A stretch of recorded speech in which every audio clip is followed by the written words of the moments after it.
Starfleet, The Age of the Lords. This video is purely for entertainment and does not infringe on copyrights or laws. The rights to the novel and image belong to the original author. We do not claim ownership. Don't like waiting and want to listen to this fanfic in full now? Subscribe to our Patreon, where you'll find the best fanfics. Chapter 1: Yunshan Empire. Yunshan Empire, Yunshan Military Academy. In the interstellar era, stargates are an important technology for every empire to survive. Through stargates, the empire's fleet can freely shuttle between galaxies and even star fields. Galaxy represents endless resources, so the more stargates a force controls, the greater the force. Currently, Yunshan Empire controls only 5 stargates, ranking 3rd in the Federation. In a large classroom full of technology, the projection of the lecturer stood on the podium and talked freely. Feng Mo, who was sitting in the last row, fell into deep thought. As a time traveler, he came to the interstellar era. His parents died, he was an only child, heir to the family, and he was a down-and-out noble. He was definitely a person with excellent conditions among the time travelers. As the saying goes, a rotten ship still has 3,000 nails.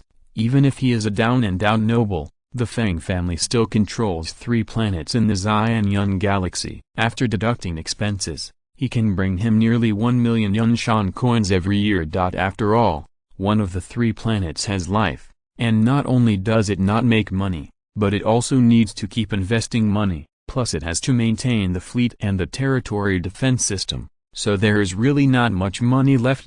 What's more, the tuition fee of Yunshan Military Academy is not cheap. Feng Mo's annual expenditure is at least more than 100,000. Yunshan Military Academy is the top military academy in the entire empire. Feng Mo is studying in the first class of the 3rd year of the Ace Major Command Department of the Academy. Because there is no worry, and Feng Mo has been very interested in starships since he was a child, and has the standard plug-in of a time traveler. During college, he studied by himself and passed the Junior Starship Engineer exam, and has the power to design and build starships.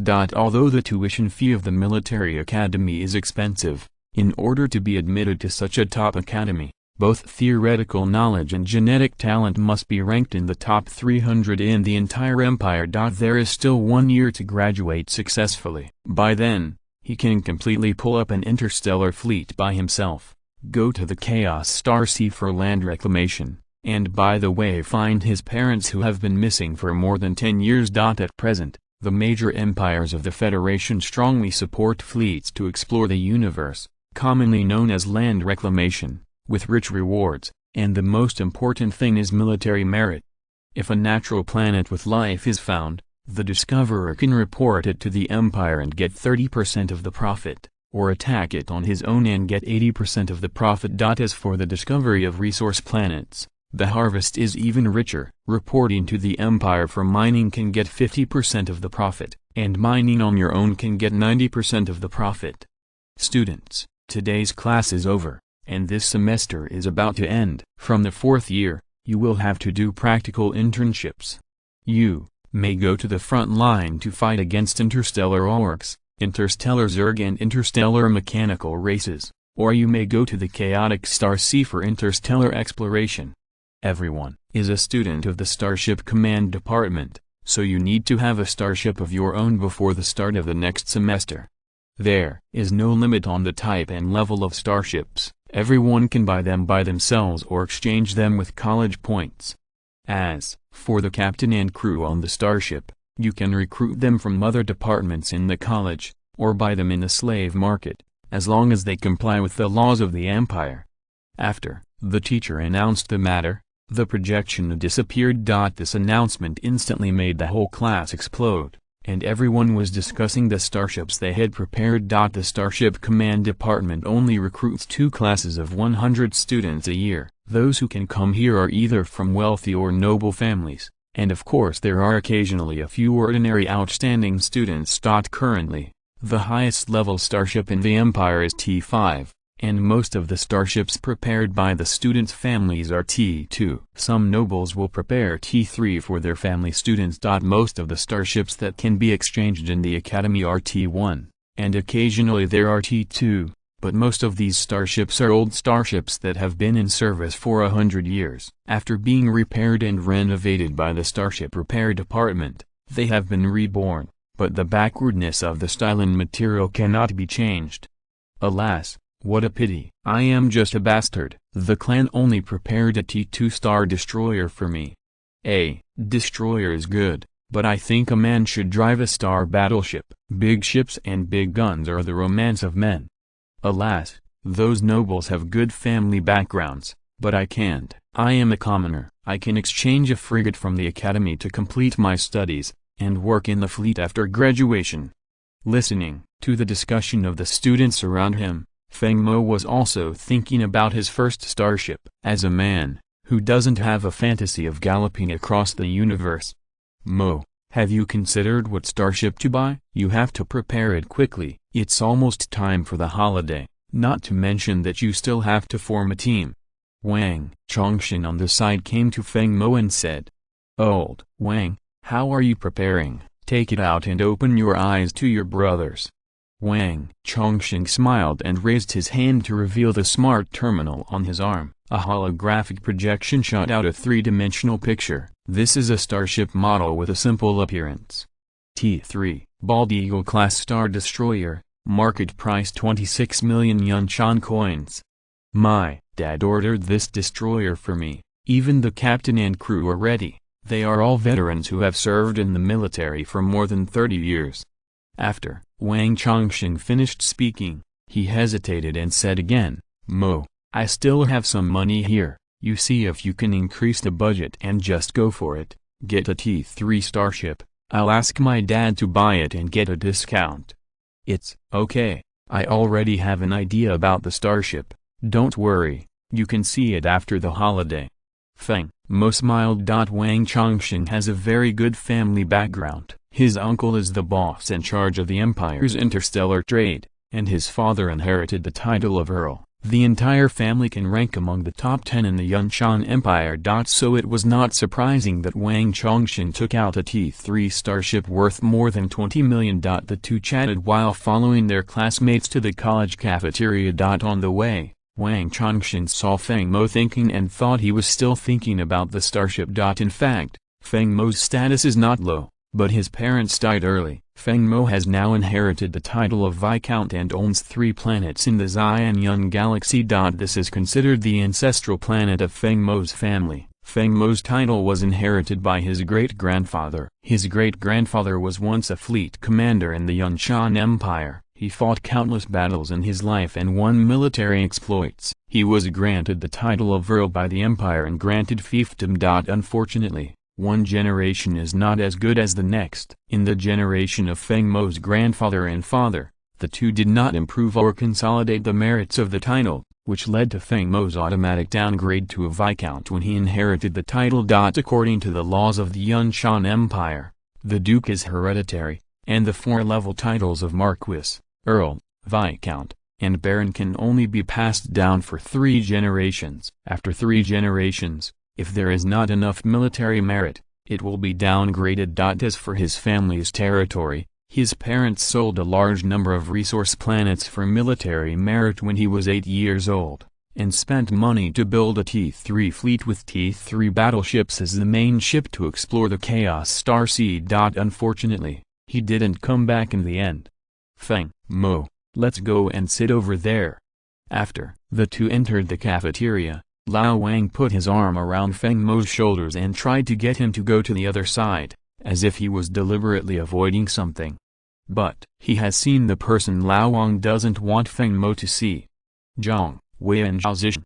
These two people have never gotten along with Feng Mo and Wang Chongqing, but on the surface they still maintain a good brother relationship. It's all because of the grudges of the 4 people's grandfathers. Wang Chongqing rolled his eyes. He was really a narrow road for enemies. Why did he meet these 2 idiots everywhere? Chapter 2, Fight. When Feng Mo's great-grandfather was still alive, he served in the Imperial Military Department and had many former disciples and former officials, but the elders of the 2 bugs in front of him were not from the same faction as his great-grandfather. At that time, There were occasional fights with the elders of these two bugs. This fight continued to the descendants and grandchildren. This fight gradually disappeared after Feng Mo's parents disappeared. These two people are both students in the second class of the third year of the command department. They usually meet very rarely if they are not in the same class.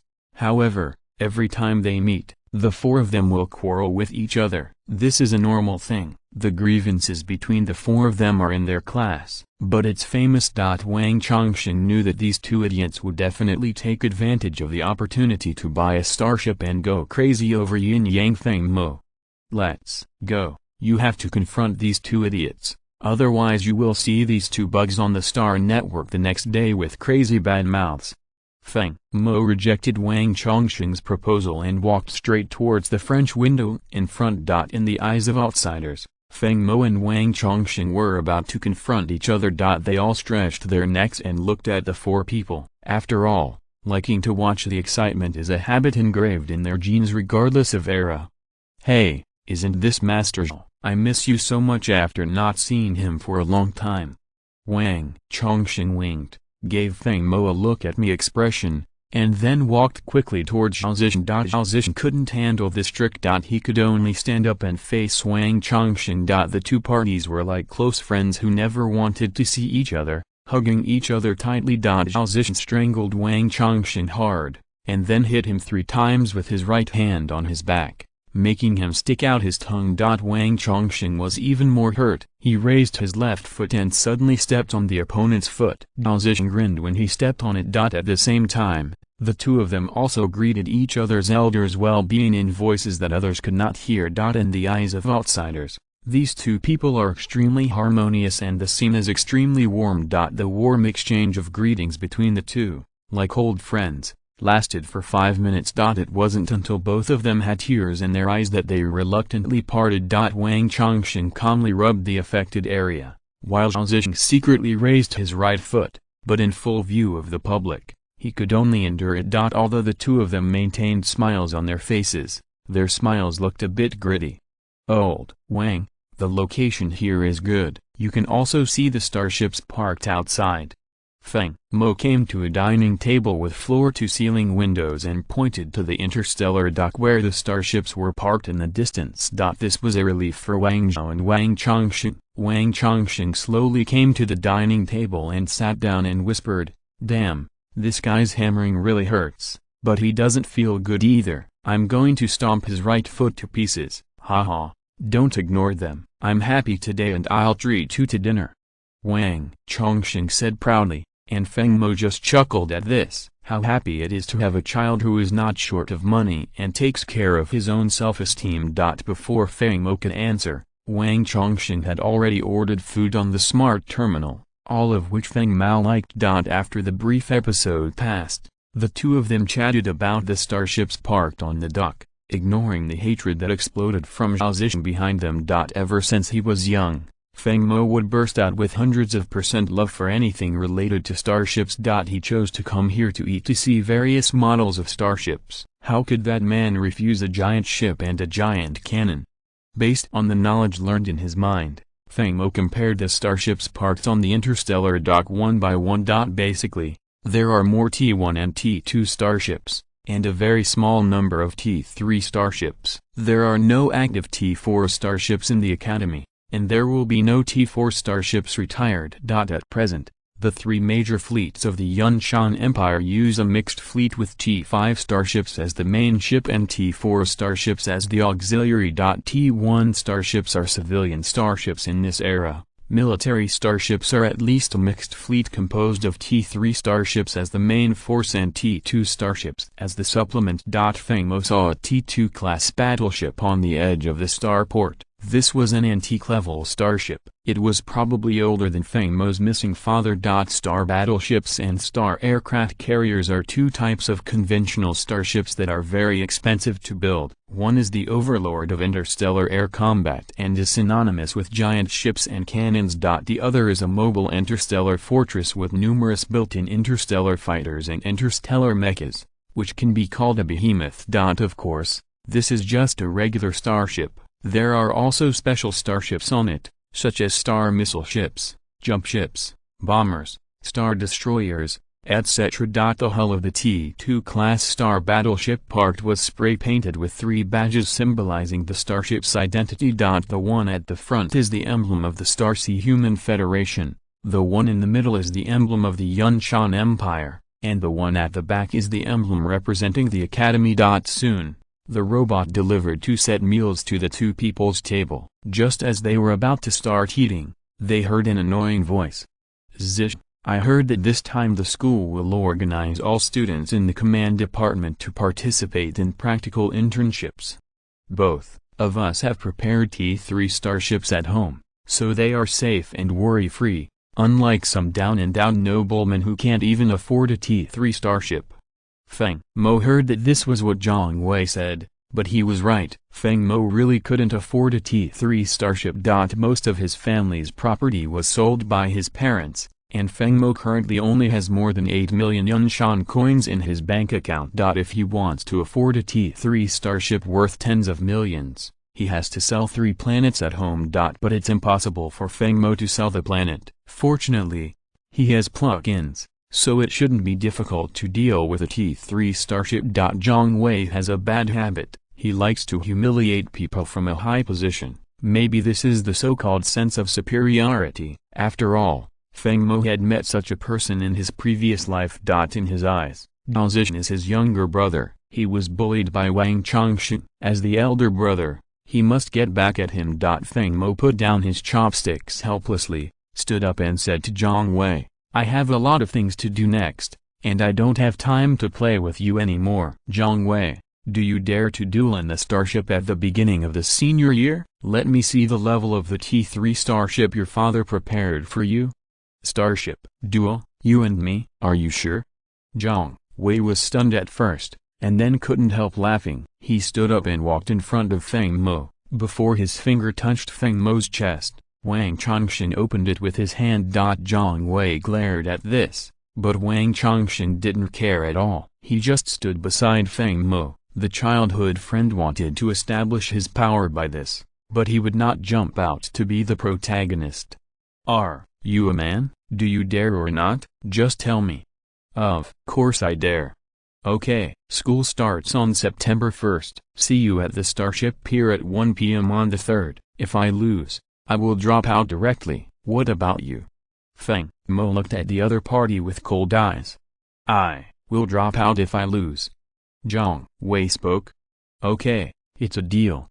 After Feng Mo finished speaking, he controlled the smart terminal on his arm to send a challenge request to the other party through the Star Network Academy version. Zhang Wei on the other side also ignored Zhao Zishan's advice and controlled the smart terminal to click on the agreement. At this time, a holographic projection screen appeared between the 2 people, and the 2 head teachers of the Big 3 Starship Command Department appeared on the screen at the same time.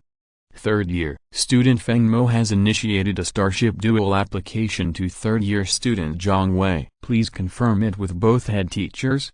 The head teachers of both sides looked at the 2 people at the same time. Feng Mo nodded slightly to the teacher, and Zhang Wei on the opposite side did the same. Confirmed. The duel is established. Please go to the Academy's interstellar dock on time at 1 p.m. on September 3rd to prepare for the duel.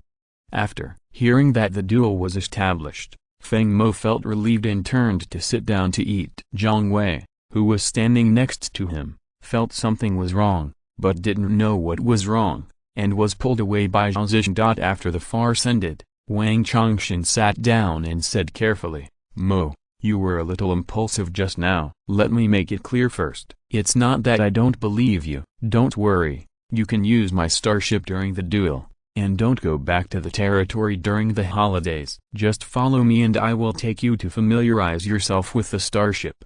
After hearing this, Feng Mo waved his hand and said, Old Wang, I appreciate your kindness, but I really don't need it. I already have a starship. I will open it to you when school starts. Don't worry. Zhang Wei is just a person, and he can't make any waves. Chapter 3 T-3 Storm-class interstellar battleship. After finishing lunch with Lao Wang, the 2 separated. Feng Mo returned to the dormitory. while Lao Wang took the transport starship home. Feng Mo's dormitory is located in the villa complex behind the main teaching building. This is the dormitory of the 4th batch of students in the Starship Command Department, one for each student. The decoration inside the villa is very luxurious. When you enter the freshman year, if you are willing to pay a decoration fee, the college can also decorate it according to your own preferences. Feng Mo came to the gate of his villa number 369, and the smart terminal at the door automatically recognized it. "Welcome, home, master."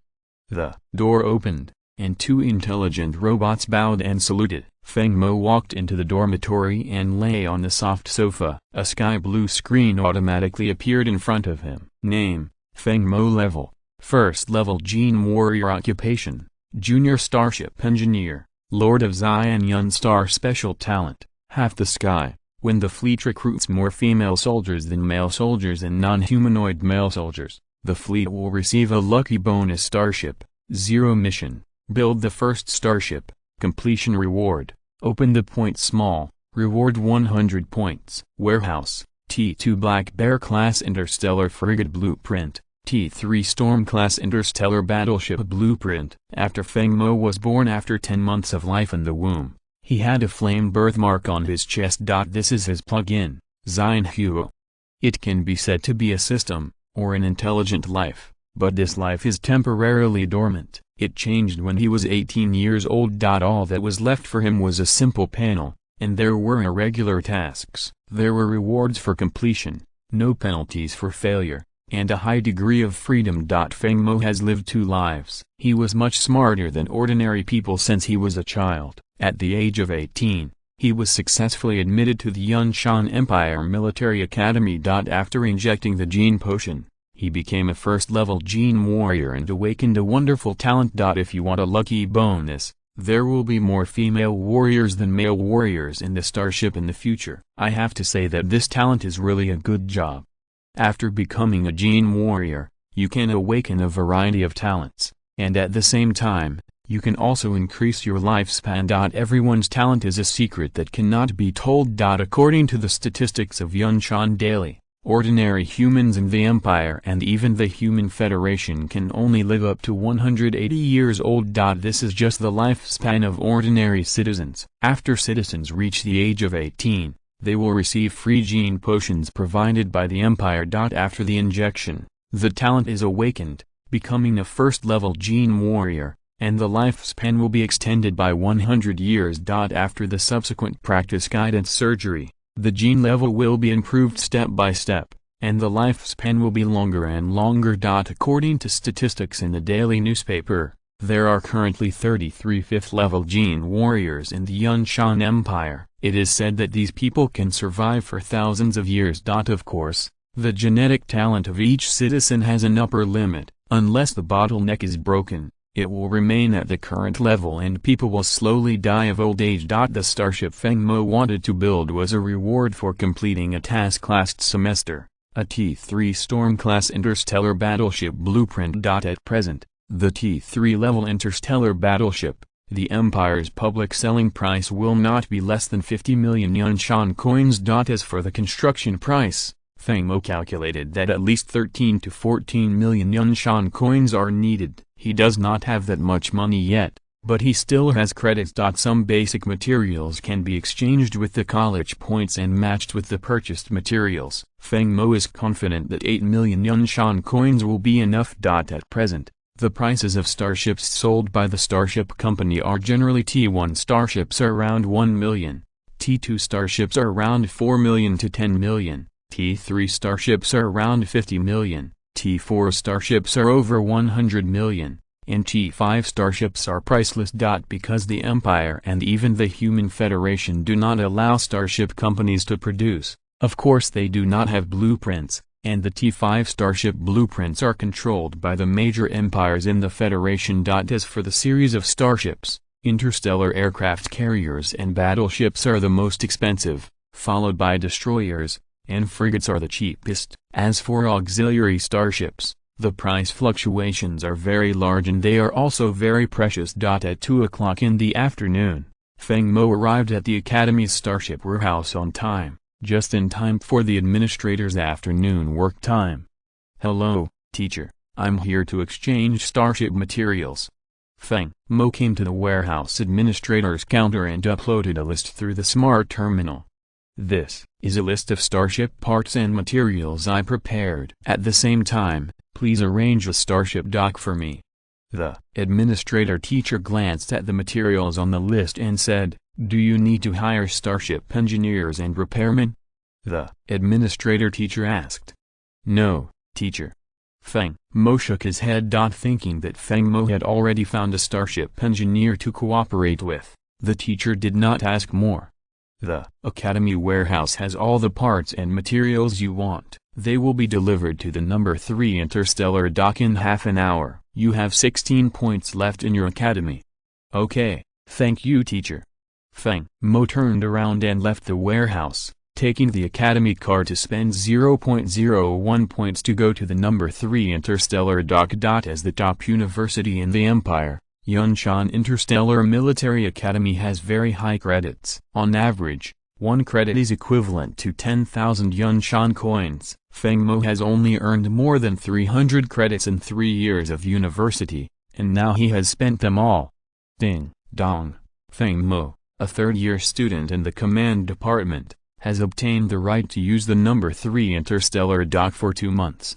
Feng Mo received a message from the administrator of the interstellar dock while in the flying car and went directly to the door of the number 3 dock. After intelligent recognition, the door opened automatically, and there was a large space inside, at least 3 square kilometers. Feng Mo waited for a while at the gate, and transport vehicles arrived at dock number 3, and huge intelligent transport machines moved the materials into the dock. After the transport vehicles left, Feng Mo closed the dock gate and went to the central console of the workshop first. He called up one holographic screen after another, tapped the screen quickly with his fingers, and entered one data after another. Then he started the personal intelligent terminal and imported the drawings of the T3 Storm-class interstellar battleship into the main console. Finally, a blue 3-dimensional model appeared on the holographic screen and kept rotating. Feng Mo had 2 drawings in his hand, both of which had been registered with the copyright in the Xinghai Human Federation database, so he could use them with confidence. Even if they were stolen, they would not dare to produce and profit blatantly. Of course, many things are not worth mentioning in the face of interests, but thieves will also consider the corresponding risks. The Federation still protects intellectual property rights very well. Besides, Feng Mo himself is an imperial noble, and some things will not be found on him. Whether it is the interstellar era or the previous world, it is an era of cannibalism. This is normal. This interstellar dock of the Academy is equipped with an intelligent construction system. After Feng Mo uploaded the blueprint, the shipbuilding began with the sound of machinery. First, the material was cut and formed to prepare the various parts of the starship. Then the sections were assembled, the hull was closed, weapons, etc. This was not the first time Feng Mo had come into contact with the construction of a starship, but it was his first time to build a T3 starship. But he was like a veteran who had experienced many years of practical operation. The whole process was smooth and the operation was very good. Time passed in a flash. August 27 th. There were only 4 days left before the start of school, and Feng Mo lived in dock number 3 for nearly 2 months. At this time, in the starship construction area in the dock, a brand new interstellar battleship was on display. The whole starship was streamlined, and the brand new hull armor matched with the black and red paint looked majestic and domineering. Feng Mo took a deep breath, dragged his tired body, and finished the last starship inspection. Chapter 4 Recruiting Crew. Then he swayed and almost fell to the ground. Finally it was done. The next step was the sea trial test. Feng Mo picked up the food beside him in the main control room, not caring about his dirty hands, and started eating directly. God knows how he spent the past 2 months. He didn't sleep well for a day during this period. Fortunately, the medical technology in the interstellar era is advanced, and it is also equipped with nutrient solution. Otherwise Feng Mo would not know how many times he died suddenly. Hard work pays off. In nearly 2 months, He finally completed the construction of this T-3 Storm-class interstellar battleship. After eating, he threw the lunchbox casually, walked out of the main control room, and came to the starship door. Entering the starship, what came into view was the starship corridor. Walking along the corridor to the end, Feng Mo came to the bridge, which is the main control room of this battleship, equivalent to the position of the starship's brain, and the only weakness of all starships. The bridge is not big, about 200 square meters, because the starship has not been officially launched. The main control room is dark. Feng Mo walked to the captain's chair alone. As soon as he sat down, he was swept up and down by a red beam, and then a mechanical sound came from the main control console. The highest authority has been detected, and identity recognition has begun. Recognition is successful. The T-3 Storm-class interstellar battleship welcomes Captain Feng Mo home. Then, a suspended black crystal control console rose in front of Feng Mo. The storm is starting, the main control system is starting. The energy system is starting. As Feng Mo officially started the starship, the lighting system in the main control room started, and the entire starship instantly became bright. Then, this behemoth began to revive. The starship self-test system is starting, the starship weapons system is starting. Testing is complete, running well. As mechanical sounds rang in the central control room, the starship officially revived. Feng Mo waved his arms happily. Although there were drawings and systems, it was the first time to build a T-3 starship after all. He was still under a lot of pressure, but fortunately this construction was very successful. The hull, main gun, secondary gun, armor, engine, radar, star shield and other parts of a battleship have all been self-checked successfully, and then it can sail in the universe. It's time to recruit crew members. This behemoth is not something he can handle alone. There are generally three sources of crew members. One is the students of other majors in the college who are approaching their senior year, but they only have theory and lack practice, and need time to train. The second is to recruit veterans who have retired from the imperial military. This kind of veterans are strong in both theory and practice, but it is very expensive to support these veterans, and they have to pay their wages monthly. If they dare to default, the Empire will come forward to sanction. The third is some crew members who are not from regular channels, such as interstellar pirates and slaves who were previously engaged in the gray industry. Regarding crew recruitment, the college also has channels. Feng Mo prefers to recruit slaves, which are easier to manage and don't have too many thoughts. The most important thing is a one-time payment, and there is no need to pay wages in the future. As long as food and accommodation are provided, the cost performance is very high. Feng Mo turned on the smart terminal on his arm, connected to the college network, and selected the slave market in the crew recruitment channel. Looking at the long list, Feng Mo was not impatient at all, but checked it carefully. On the first page of the list was a group of beautiful women, of all races. There was nothing that the slave market would not sell, except what you could not think of. Among these slaves, there were those with furry tails, cat ears, snake bodies, or those who looked very similar to humans. Each of them would have been stunning in the previous life. And it was very cheap, 5,000 to 10,000 yuan-shan coins per person, and there were discounts for large purchases. It was obvious that this slave market understood the psychology of these LSPs very well. To be honest, Feng Mo was also a little envious. The war had not yet been fought, and it was obviously not the time to enjoy it. After scanning around, Feng Mo suddenly stared at the slave list, as if he had found some treasure. I want her. The deputy captain is in my hands. Feng Mo muttered to himself, and then quickly checked the slaves with both hands, and finished after checking 150 people in a row. When paying, he looked at the bill. Since he had no credits, he could only pay with yuan-shan coins. A total of 151 people spent more than 3 million yuan-shan coins. He didn't have that much money for the time being, so he borrowed 10 million yuan-shan coins from the internal loan platform of the college by mortgaging a resource planet at home at an annual interest rate of 1%, and he could return it within 10 years after graduation. Among them, the deputy captain alone spent 1 million yuan-shan coins, which is equivalent to the price of a T-1 starship. It's expensive, but Feng Mo thinks it's worth it. After paying the deposit, it was prompted that it would be delivered in an hour, and Feng Mo took the opportunity to take a nap. After the alarm sounded, he took a shower and changed into clean clothes. Feng Mo walked out of the interstellar dock and his slaves arrived. "Hello, student Feng Mo. These are the 151 slaves you ordered." A young man with a professional smile appeared in front of the door of Feng Mo's dock, followed by a carrier. Then, more than a dozen soldiers in combat uniforms and holding electromagnetic pulse guns got off the carrier and took off the black cloth on the carrier. A huge cage came into view. The slaves knelt in the cage. They were all wearing brand new clothes. They looked haggard and a little scared. These slaves were mainly interstellar orcs, with more women than men. These orcs were also pitiful people, because the Star Sea Human Federation was at war with the interstellar orcs.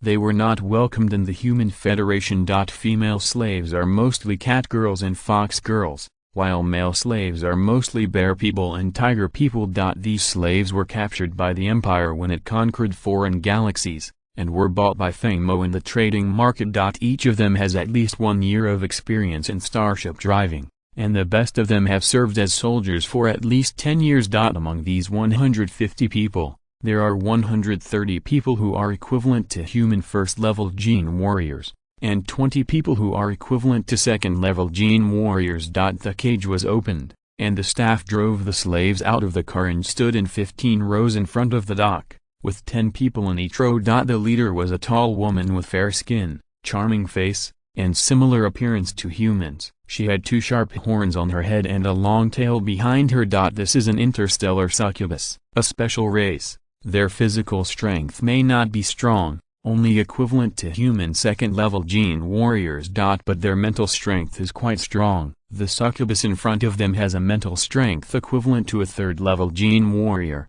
and has telekinesis, which is a natural captain. This 1 million is worth it. This is the channel through which the Academy buys slaves from the market. Other channels cannot see such slaves without a certain status. After waiting for all the slaves to stand, the middle-aged man pressed a few times on the smart terminal, and in an instant, the eyes of all the slaves suddenly became dull. Then the smart terminal emitted a red light, scanning Feng Mo's whole body, and gradually, the slaves' eyes regained their vitality.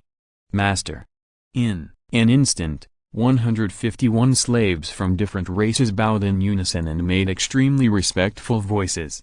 "It's done, student Feng Mo." Each of these 151 slaves has a microcontrol chip inserted into their brains. It cannot be broken by the mental power of non-level 5 gene warriors. I have transferred the control terminal system of 151 slaves to your smart terminal. Now they belong to you.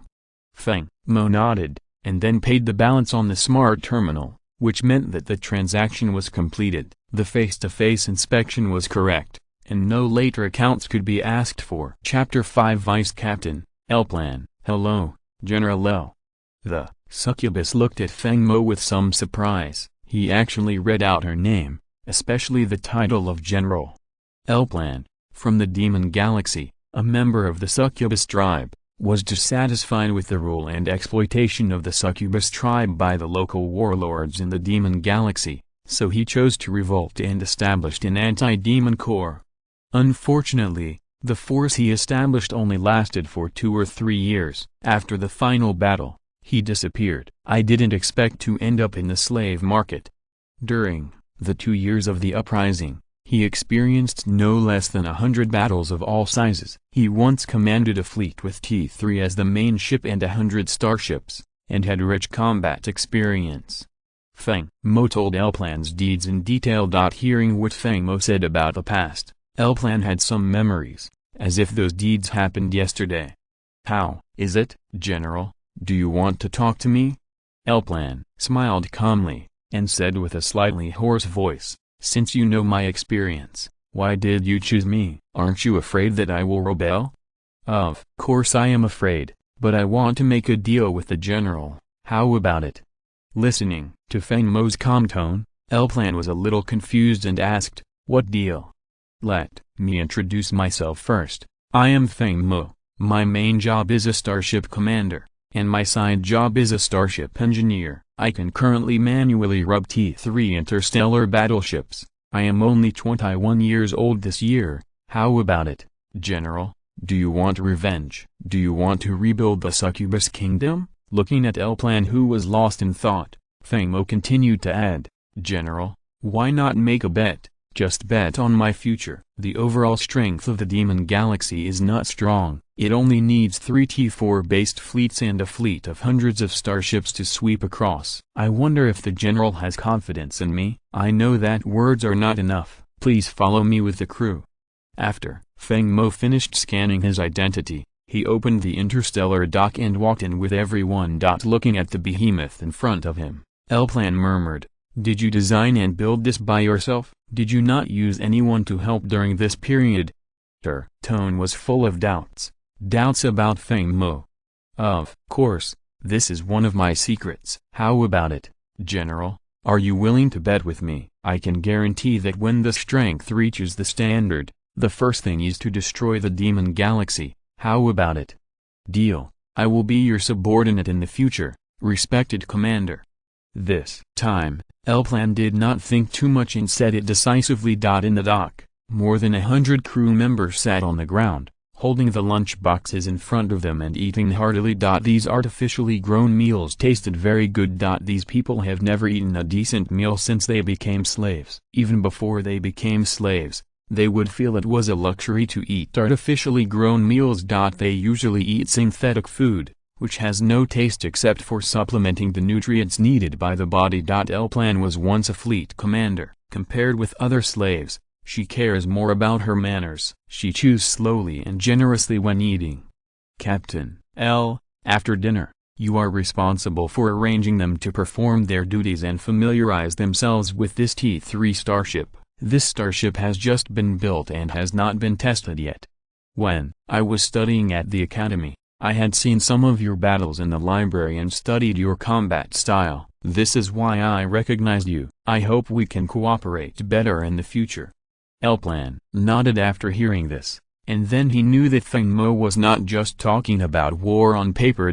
She had been in the slave market for 2 years, but no one bought her. This was because she was once the leader of the rebels, and they were afraid that she would rebel, and her fighting style was full of adventure. Some old nobles preferred their subordinates to fight steadily, and her style was destined to go against these nobles. After dinner, under the command of Al, a group of crew members entered the storm. Al selected 22nd level gene warriors and came to the main control room with Feng Mo. Feng Mo sat on the captain's chair and handed a box of smart terminals to Al, saying, I have registered your information in it. On this starship, you have the highest command authority except for me.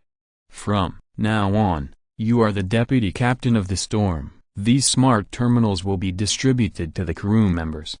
Al took the terminal and put it on his wide arm, and said with a beautiful smile, Thank you for the commander's trust. Al will not let you down.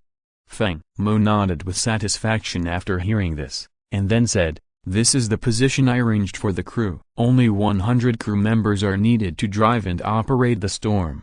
The remaining 50 crew members will serve as backup for each position. Prepare the personnel and let them get familiar with the working environment first. After Feng Mo finished speaking, he first transferred 1 million Yunshan coins to Al through the smart terminal, and then continued, I have applied for a sailing request from the interstellar port, and rented a berth at the port for a year. You can use the money transferred to you to buy daily necessities with the crew after the trial voyage. From today on, you are no longer slaves, but my crew. The catering will be changed to 3 meals a day. Go to the dining area on time to collect them, and each person will receive a food allowance of 100 Yunshan coins per month.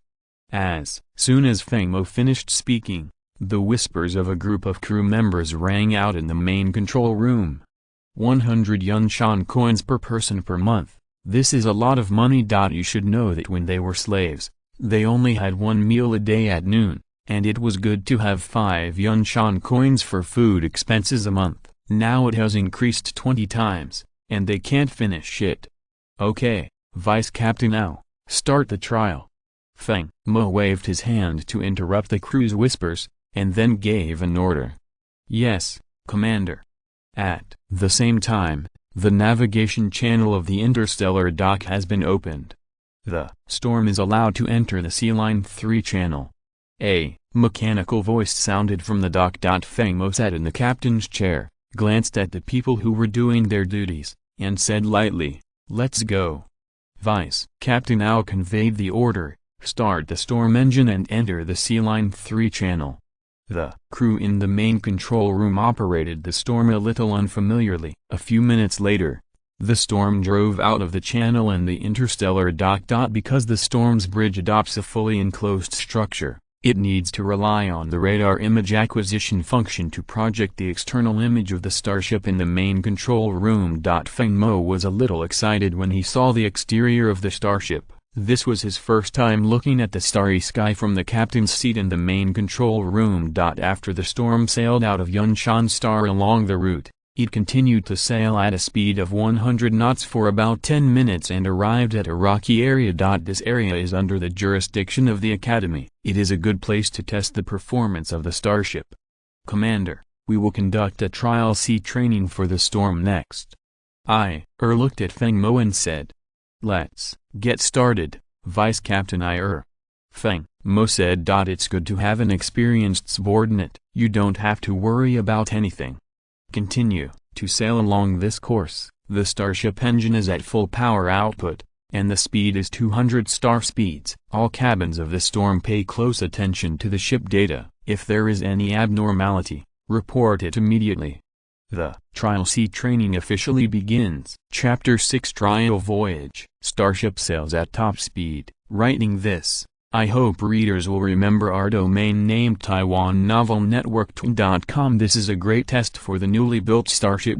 When the starship is sailing at extremely high speeds, if there is anything wrong with the operation of various aspects, the starship will have to be returned to the factory for rebuilding. This is what Feng Mo is most worried about. 10 minutes later.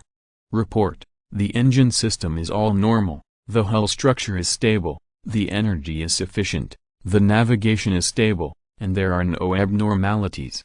Especially, the structural integrity force field of the ship's profile, even for a T4 class star battleship. After each cabin gave feedback one after another, Feng Mo breathed a sigh of relief and felt stable now.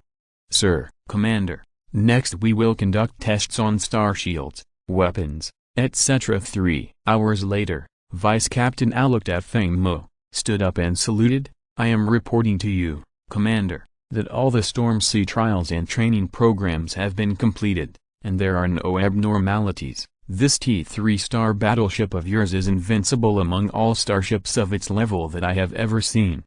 Especially the weapon system. I didn't expect you to use the secondary battery of the T4 class battleship as the main battery of the storm. Let's return," Feng Mo said with a smile, and at the same time he was full of expectations for the next starship showdown, and he couldn't wait to beat someone up. In the following time, Feng Mo, Al and other crew members lived and ate in the storm, became familiar with the starship's operating procedures, and at the same time transported a large amount of materials into the starship. In 3 days, more than 400,000 Yunshan coins were spent, and Feng Mo secretly felt heartbroken. He originally had more than 8 million Yunshan coins, but later borrowed 10 million. Among them, he spent more than 8 million Yunshan coins to build the T3 Storm, more than 3 million to purchase Al and other crew members, and spent more than 3 million on terminals and other supplies. More than 400,000. The total amount is more than 12 million. At this time, Feng Mo only has 6 million Yunshan coins left in his account. It seems that he has to find a way to make money. On September 1st, the opening day of the college, Feng Mo came to the classroom early. At this time, Wang Chongqing was stretching his neck and looking towards the door of the classroom. When he saw Feng Mo coming, he waved quickly. "Mo, how about it? Is the starship ready? If not, use mine." Feng Mo walked up to Wang Chongqing, clenched his fist and lightly hit him on the shoulder. "Don't worry, I've already prepared it. By the way, Lao Wang, I want you to help with something. There is no problem with the work, but I have to ask for a reward. Do you remember the star network you accidentally entered last time? You have to give me the Star Network address, and I will criticize it. Wang Chongqing looked at Feng Mo with a smile. Then, you really love learning, no problem. I'll make a copy for you to criticize. Feng Mo thought for a while and made up his mind. Okay, let's get down to business. Is your aunt's family engaged in the starship arms trade? I have a drawing of a T2 starship here, which I developed myself. I would like you to make an appointment with your aunt to see if you have any idea. Brother, I'm very short of money recently, please help me, but it's not too urgent. I'll contact you after the duel on the third starship. I'll give you a big surprise then. Wang Chongqing knew that Feng Mo had used his spare time to pass the junior starship engineer exam, but he still has doubts about his design of a T2 starship. But he would not question or pursue the question. Instead, he nodded seriously and asked, just saying hello and making an appointment, or do you need my help to smoothen the relationship? Just saying hello and making an appointment is enough, nothing else is needed. Feng Mo knew that if he opened his mouth, even if it was to help smooth the relationship and directly sell the T2 starship drawings without looking at the design, Wang Chongqing would agree and facilitate the matter. But Feng Mo couldn't do this, and he had great confidence in this T2 starship drawing. This T2 starship blueprint was redeemed with 100 points from the Xinhuo Points Mall. Feng Mo had forgotten the mission reward in order to recruit crew members and familiarize himself with the performance of the starship. I remembered it the day before school started, and quickly received the task reward. The Points Mall was opened and 100 points. In the Points Mall, there are various blueprints for starships, mechs, etc., as well as prescriptions for genetic medicines. But the 100 points in Feng Mo's hand can be exchanged for very few items. When he was short of money, he thought of selling starship design blueprints. He happened to be a junior starship engineer, and he was not afraid to show off starship blueprints to attract attention. And 100 points can be used to exchange for a T2 starship blueprint. After Wang Chongqing heard what was said, he was obviously relieved. Then he patted his chest and said, Mo, don't worry. After watching the starship duel, I will invite my eldest aunt to the academy so that you can meet her in real life. September 3rd, 1 o'clock in the afternoon. On the interstellar dock under the jurisdiction of Yunshan Interstellar Military Academy. The area where the two will duel has been arranged in advance. The rocky area where Feng Mo tried sailing before is the territory under the jurisdiction of the college. This is a place specially used for students' starship trials and starship duels. At this time, the starship duel was also broadcast live, which was the practice of starship duels in the academy. Class 1 of the senior command department, the teacher did not give a lecture today, but specially called up the live broadcast channel and called on the whole class to watch. Firstly to let everyone cheer for Feng Mo, and secondly to explain the knowledge of Star Wars to everyone in detail. When will the starship duel between Feng Mo and Zhang Wei begin?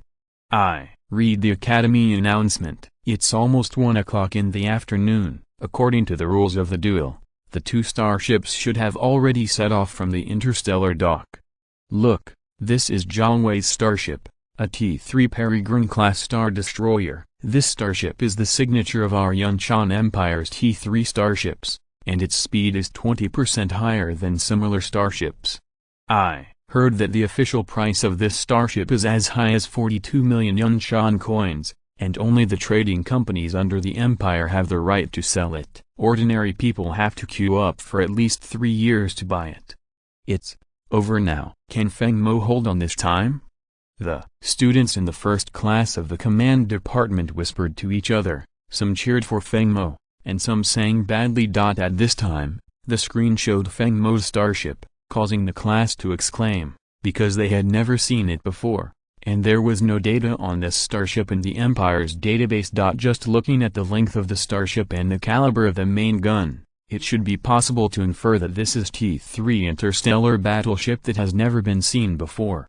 Is this the surprise you want to give me? Wang Chongqing sat in the classroom and looked at the unfamiliar starship on the live screen, thinking in his heart. At this time, in the live broadcast, the referee team began to contact the captains of each starship, and two video screens appeared in the live broadcast. On one side was the bridge screen of the T-3 Peregrine-class Star Destroyer. Jiang Wei was dressed in luxurious aristocratic clothes, holding a red wine glass in his hand, and crossed his legs, looking very uncomfortable. Pretender.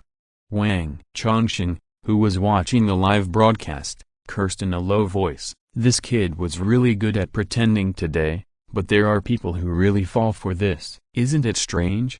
Next to Jiang Wei stood a middle-aged man in military uniform. From his temperament, it can be seen that he is an officer who has just retired from the military. On the other side, Feng Mo was wearing a school uniform and sitting in the captain's position. The succubus L was wearing a black combat uniform and standing behind him. This is succubus. My brother is so lucky.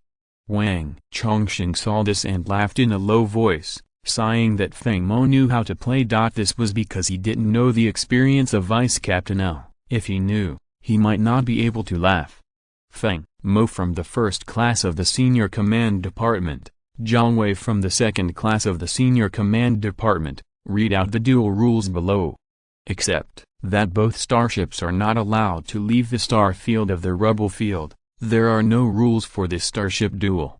The battle ends when one side admits defeat or the starship loses its combat effectiveness. After the referee announces the result of the duel, please stop the duel immediately and do not attack. Are both parties clear about the duel rules? Chapter 7 Starship Duel. I understand. After Jiang Wei finished speaking, he elegantly sipped the red wine in the glass, and his comfortable expression seemed to not take Feng Mo seriously at all. With the Empire's top T-3 destroyer and experienced retired officers, he had the advantage, and he really didn't know how to lose. He was sure to win this starship duel. I understand. Feng Mo answered seriously. He couldn't wait to beat him up. Okay, the duel officially begins. After the referee team finished speaking, a red circle appeared on the star map of the two starships, which was the range of the two starships. At this time, the referee team closed the video windows of both sides, and the duel began. Jiang Wei held a wine glass and looked at the deputy captain beside him and said, Captain Zhang, the goal is to destroy the enemy starship. If you can cause an accident, my father and I will be very satisfied. At that time, you can be the commander of my fleet.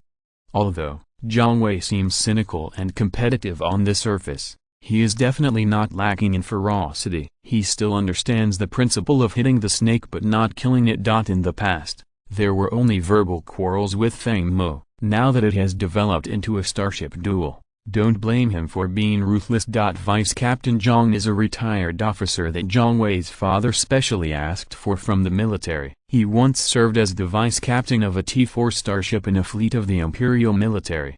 Don't worry, Master Zhang. I promise you that the enemy starship can't return to the interstellar port. The opposite is a down-and-out nobleman. Even if he is driving a T-3 starship, he has enough confidence to defeat the opponent. On the other side, the bridge of the storm. Feng Mo looked at Al and said, how is it? The vice captain on the opposite side must be an officer of the Imperial fleet. Are you confident? Commander, we will definitely destroy the enemy starship. Al is full of confidence in the storm. Feng Mo was excited. After all, this was his first time to fight a starship duel, but he had no experience in Star Wars, so he could only authorize the storm to Vice Captain Al to command. 50 knots of star speed. With Feng Mo's authorization, Vice Captain Al began to command the battle. Feng Mo took advantage of the time to approach the enemy starship to open the smart terminal and call up the data page of the storm. T-3 Storm-class interstellar battleship. Armor strength, 330 units. Hull data, 800 × 180 × 148. Speed, 200 knots. Warp engine, level 3. Star shield energy, level 3, 100% weapons. T-3 turbo laser main gun ×1, T-3 laser cannon secondary gun ×3, T-2 close range anti-laser rapid fire secondary gun ×30. The storm is equipped with 3 weapons, the first 2 of which are heavy weapons with great power. In the case of a head-on hit on the enemy ship, One shot can destroy most of the star shield energy. Then he opened the information of the opposite T-3 Peregrine-class interstellar destroyer. After a rough glance, Feng Mo shook his head. The two starships are not comparable. The armor strength of the T-3 Peregrine is only 170, and it only carries two types of weapons, a laser cannon main gun and 20 close-range anti-laser rapid-fire secondary guns. The main gun on the T-3 Peregrine can only be used as a secondary gun on the Storm. Now our advantage is that the opponent has no idea about the Storm, while the information of the T-3 Peregrine is public on the official website. And the first order of Vice Captain Al was to sail at 50 knots, which should be to confuse the opponent, show the enemy weakness, and lure the enemy deep into the depths to achieve a close and fatal attack. This is called attacking the enemy by surprise. After roughly understanding Al's strategy, Feng Mo was relieved and sat upright in a chair, waiting for the show to begin. Soon, the two starships appeared within the detection range of each other's radar. At this time, the opponent's T-3 Peregrine had a new move, and the starship speed suddenly increased to a maximum speed of 180 knots. Feng Mo saw the opponent speed up and almost laughed out loud. He knew without thinking that this must be Zhang Wei's order. During class, the teacher said that rushing forward at full speed is taboo on the battlefield. The opponent obviously didn't take the Storm seriously, which was why Feng Mo didn't choose to dock the starship at the interstellar dock, but came directly to the battle zone, just to trick him. Soon, the two starships entered the range of firepower, and the Storm was still not in a hurry, as if waiting for something. Warning, enemy starship laser weapon attack detected. I'm waiting for you. Al's mouth corners slightly raised, and then gave an order. The Storm turns left at full speed. In the live broadcast, everyone saw the two starships showing their figures on the radar map, and knew that they were about to start fighting. In the picture, the first to fire was the laser cannon of the T-3 Peregrine-class star destroyer. Everyone saw that the main gun of the T-3 Peregrine was already shining, which was a sign of an imminent launch. 10 seconds later, a laser was fired from the barrel and rushed straight towards the Storm. But a scene that shocked everyone appeared. The Storm instantly accelerated and turned left. Looking at its trajectory, it drew a large semicircle with the T-3 Peregrine as the origin in just 5 seconds. This directly caused the beam fired by the T-3 Peregrine's main gun to fly past the edge of the Storm star shield and missed the Storm. The live broadcast projection had navigation speed data detection, and everyone saw that the Storm had just gone from 50 knots to 200 knots in 5 seconds. Everyone in front of the live broadcast was in an uproar, and they all knew what 200 knots meant. According to the Empire data, the maximum speed of a T-3 starship is 200 knots, which means that the Storm has reached the maximum speed that a T-3 starship can reach in theory. Why is it theoretical? Because there is no T-3 starship in the entire Empire or even in the Human Federation that can reach such a speed. Among them, the T-3 Peregrine is the fastest starship after the Storm, which is why Zhang Wei has such great confidence. After completing the semicircular movement, the Storm turned left again and rushed directly towards the T-3 Peregrine. Start the turbo laser main gun, and prepare the cannon laser secondary gun. Deputy Captain Al gave the order. The turbo laser main gun is charging. 10.91.0, charging completed. At this time, at the bow of the Storm, a 2,600 mm caliber gun muzzle lit up with a bright light. Seeing such a huge cannon, the referees before the live broadcast could not sit still and stood up one after another. This is a 2,600 mm turbo laser main gun. It is usually equipped with the Empire's T-4 class interstellar battleships. This T-3 starship is equipped with such a huge gun and can reach a maximum speed of 200 knots. It's really scary. No, the opponent is a T-3 starship. How can it be equipped with a 2,600 mm laser main gun? Quick, quick, quick, evade at full speed. All close-in rapid-fire guns are ready to intercept, no need to save energy, and turn the star shield power to the maximum. Deputy Captain Zhang gave the order with a stern expression, and his clenched fists were full of sweat.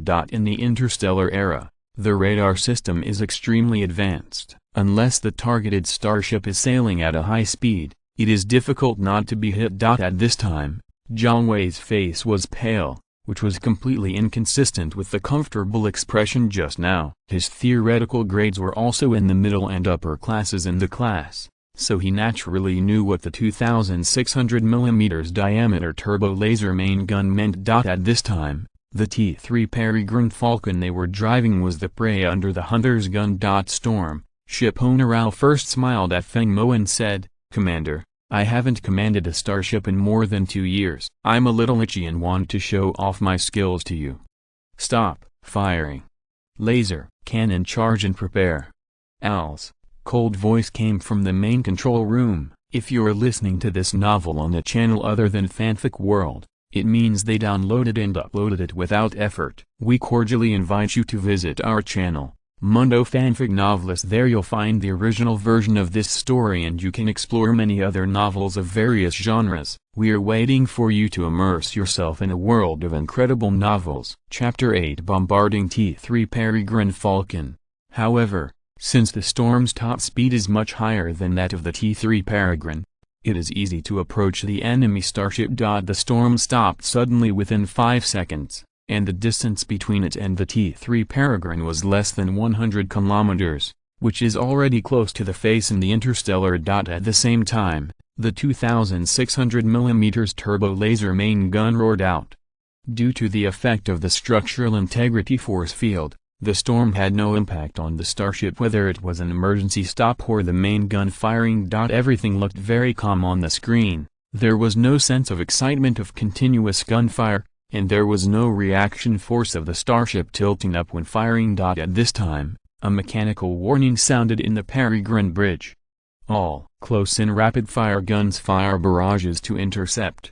Deputy Captain Zhang calmly issued an interception order, but he also knew that this caliber turbo laser cannon could not be stopped, and could only reduce the power of the enemy's main gun. A beam of light fell directly on the hull of the T-3 Peregrine, and then was blocked by a green light curtain. Warning: the star shield energy is 28% remaining. The bridge of the T-3 Peregrine Falcon vibrated. Although the turbo laser cannon of the Storm did not shatter the star shield of the T-3 Peregrine Falcon, the huge impact force was not something that the structural integrity force field could withstand. Report to the commander, the deputy captain. The 3 laser cannons have been charged. Please give instructions. L calmly gave orders. Start the right engine. Let the Storm sail around the enemy ship at a star speed of 200 knots, and adopt a high-speed hunting mode. Each laser cannon is aimed at the bridge of the ground ship, and it will be fired in turn every 10 seconds. L calmly gave orders. Looking at the T-3 Peregrine Falcon with a slightly bloodthirsty look, the starship commanded by her L is going to eat meat. Feng Mo looked at the high-spirited deputy captain L and thought to himself, "This is really itchy." First, he showed an emergency stop, fired close to the face, and then started to show high-speed hunting. The so-called circling enemy ships and high-speed hunting mode are actually the tricks used when the speed of one's own starships crushes the enemy starships, especially when the enemy starships are stopped. While circling, let the own starships and a small number of starships in the enemy fleet be within the crossfire range. The above words are actually useless. This mode is called kite flying. Facing the circling attack of the Storm, everyone in the bridge of the T-3 Peregrine Falcon looked pale, and Deputy Captain Zhang had already seen that the opponent was showing off his skills. Speed up, enter the extreme speed mode, and charge the laser cannon. Captain, the laser cannon is now in the cooling time. Continuing to charge and fire will damage the barrel. The crew below reminded. At the moment of life and death, I can't care so much. Charge. Deputy Captain Zhang gave an order, and the T-3 Peregrine Falcon suddenly accelerated, and the laser cannon on the ship shone again. At this time, in front of the live broadcast screen, the referees, teachers, and students saw a shocking scene. 2 huge ships were traveling at high speed, with bright lights on their weapons. The Storm was the first to attack, and the first laser cannon roared out. The beam went straight to the bridge of the T-3 Peregrine Falcon, and was finally stopped by a green light curtain. Less than 10 seconds later, the second laser cannon roared out, and this time the green light curtain failed to stop it, and it was directly shattered by the beam, and the cannon gently landed on the bridge of the T-3 Peregrine Falcon. The third laser cannon gushed out again, and this attack was full of drama, because it directly hit the cannon of the T-3 Peregrine Falcon that was charging. Even Feng Mo didn't expect this, it was so coincidental. Originally, the second laser cannon had little stamina after shattering the enemy's star shield, and the damage to the enemy's bridge was limited. The third shot wanted to maximize the damage, and it was undoubtedly to hit the bridge and arsenal of the enemy starship. It was very difficult to hit the bridge of a high-speed starship, even if the radar system was advanced. But the drama came. This shot did not hit the bridge or the arsenal, but it caused more damage to the starship than the first two parts. This laser cannon directly hit the T-3 Peregrine Falcon, half crippled. Feng Mo could clearly see that a large gap of at least 30 meters was blasted open at the bow armor of the T-3 Peregrine Falcon. This was the damage caused by the secondary explosion. From time to time, you could still see the flames of the secondary explosion inside. Moreover, Al gave the order at the first time to hit the drowning dog. The storm went straight to the enemy starship. 30 close-range rapid-fire laser cannons had been fully charged. If the attack continued, the T-3 Peregrine Falcon would probably be completely scrapped, and even the survival of all the crew members inside would be a problem. At this time, inside the bridge of the T-3 Peregrine Falcon class Star Destroyer. Alert! The damage to the ship's armor is 30%. Alert! Alert! A series of hull damage alarms sounded, and Vice Captain Zhang's face turned pale. He loosened his clenched fists helplessly and advised the pale Zhang Wei beside him, "Master Zhang, admit defeat. We have no ability to fight back. If we continue to fight, I am a rough guy and I am fine. I am just afraid of hurting you." At this time, Zhang Wei felt his pants getting cold. After hearing what Vice Captain Zhang said, he hurriedly shouted, "I admit defeat. I surrender." After Zhang Wei surrendered, the referee team announced that the storm driven by Feng Mo won. At the same time, they contacted the storm to stop the attack. "Well done. It makes my blood boil. This is my brother." Wang Chongqing, who was watching the live broadcast in the class, stood up and raised his arms and kept shouting after seeing Zhang Wei surrender. In the corner of Class 1, a sweet-looking girl with twin ponytails also jumped up. Anyone who saw this face would say she was cute. But seeing her figure, some LSPS would exclaim. It turned out that this was a girl with a height of nearly 1.8 meters, a curvy figure and a pure lily face. "See, the big ship and big gun are the truth. This is the starship I dream of. I must get it."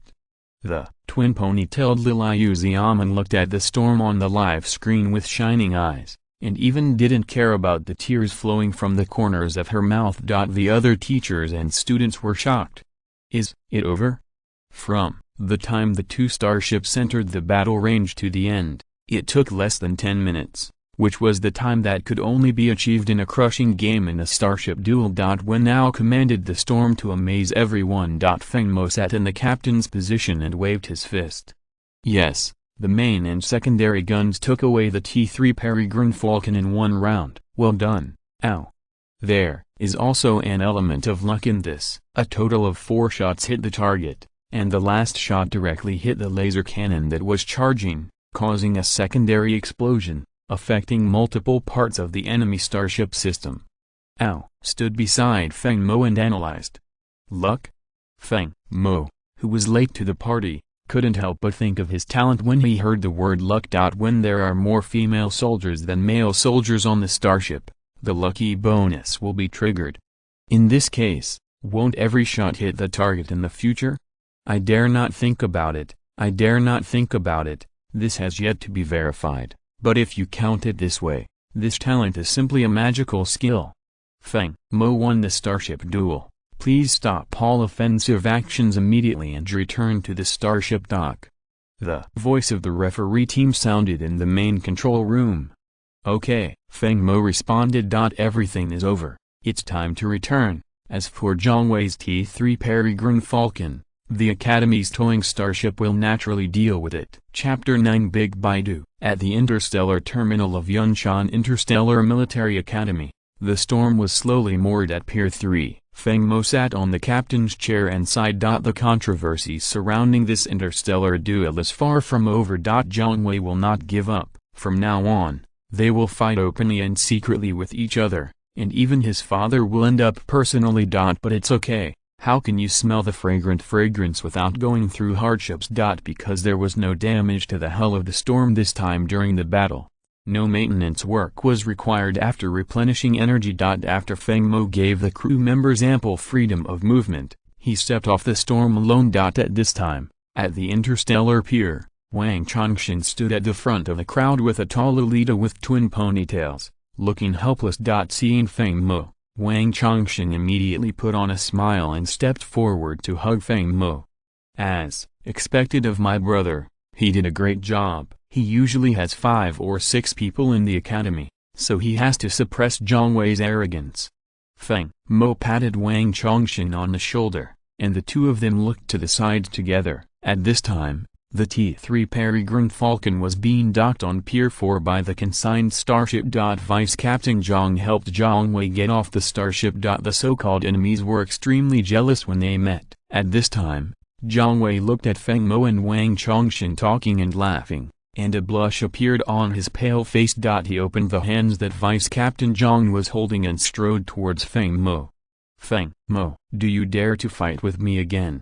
Ni Bodhisattva was still angry. Feng Mo knew that it would be impossible not to fight Jiang Wei, so he looked at him sideways and said, "How do you want to fight?" After hearing this, Jiang Wei clenched his fists, his bones and tendons crackling. "Let's fight here. You and I are both first-level genetic warriors. With so many teachers and classmates watching, we are competing with each other with fists and kicks." Feng Mo gently moved Wang Chongqing away, crossed his arms and said, "Jiang Wei, I have always been a person who doesn't offend others unless they offend me. Usually you always provoke and scold me. You always trouble me like this. It bothers me a lot, so I will solve it once and for all. Today I will stay with you until the end."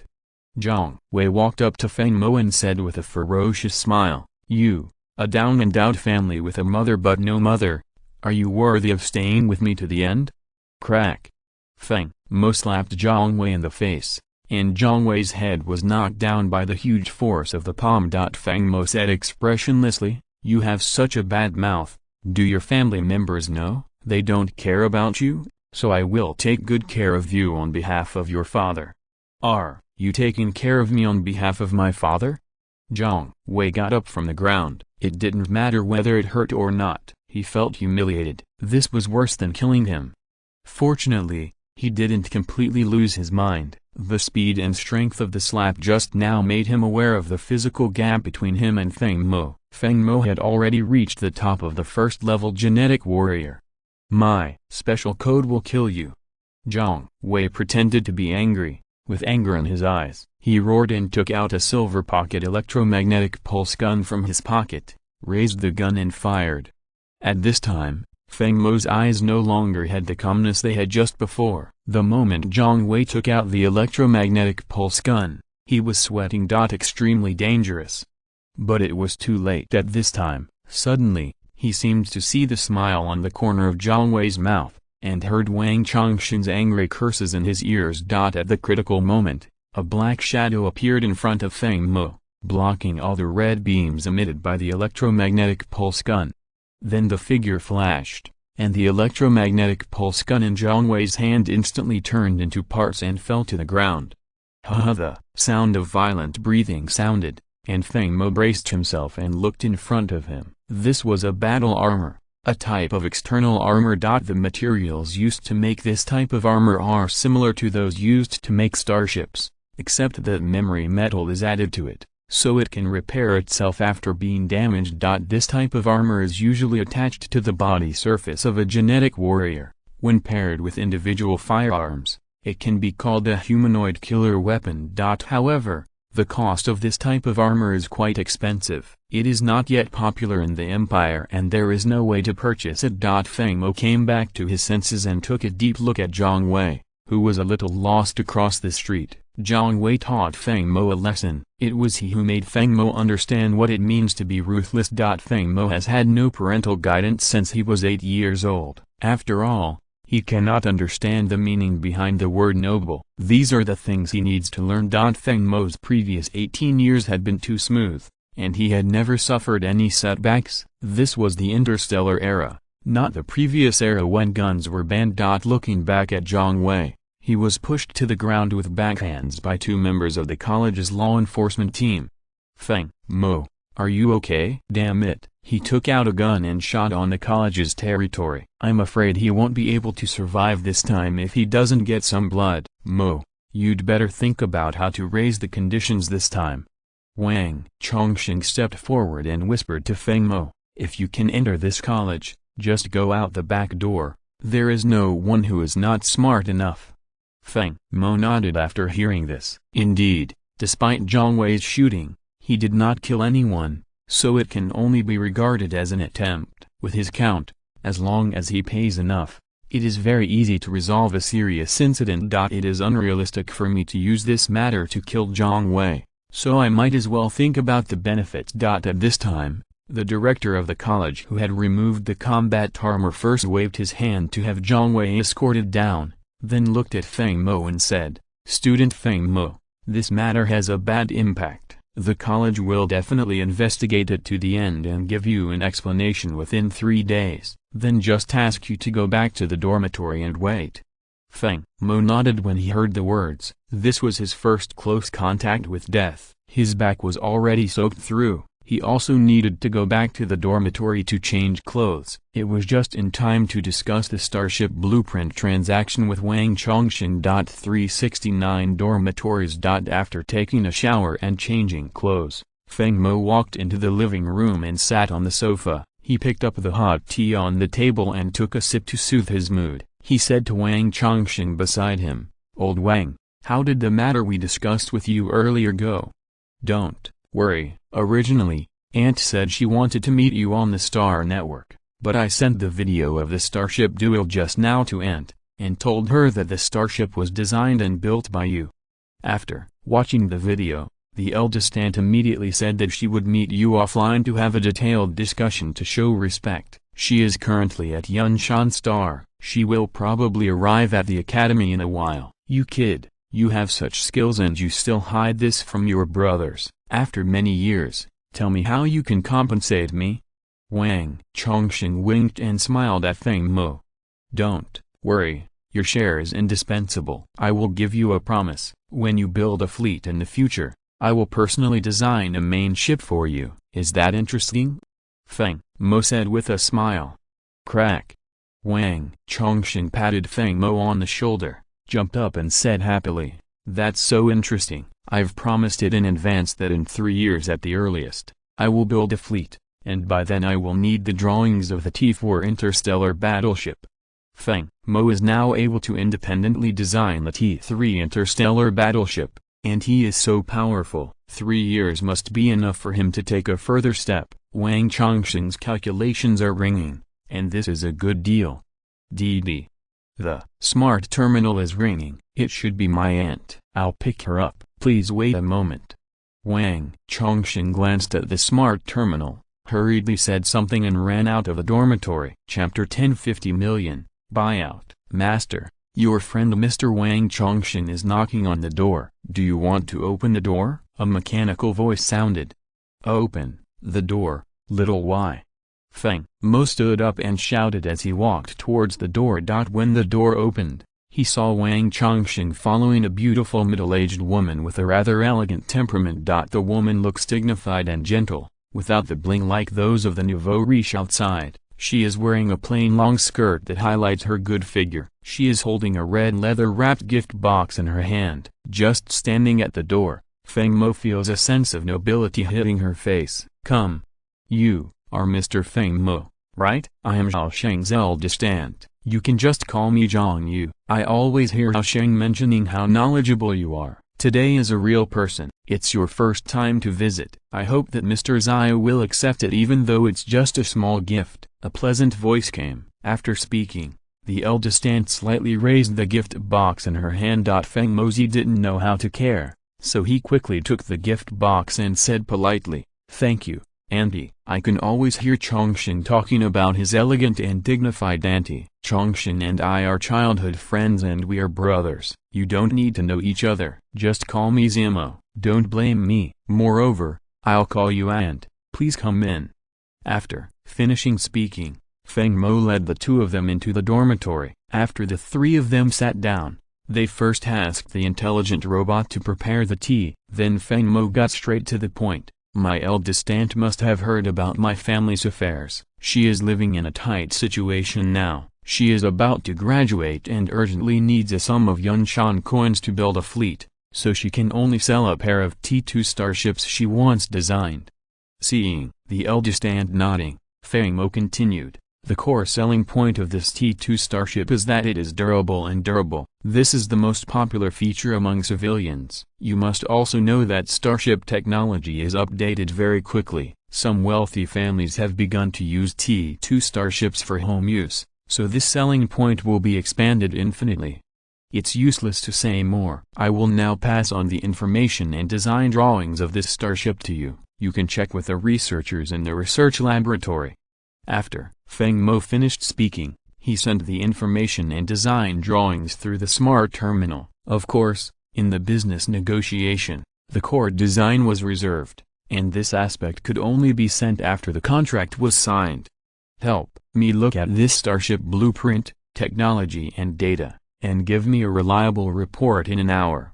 After receiving the data and drawings, the eldest aunt communicated a few words with the scientific researchers and then hung up the video. Among the three of them, Wang Chongshin was a living treasure who made the atmosphere lively and not boring at all. During this period, the eldest aunt turned out the video of the Feng Mo starship duel and watched it. By the way, she also pointed out that Elle showed off her skills, which made Feng Mo look at her with admiration. The female head of a wealthy family was indeed not a vegetarian, and she could even blurt out knowledge related to Starship Command. This is the foundation. No wealthy family that can be passed down for more than 3 generations is simple. Once again, the importance of Zhongwei has been raised to a higher level. An hour later, the video came over on time.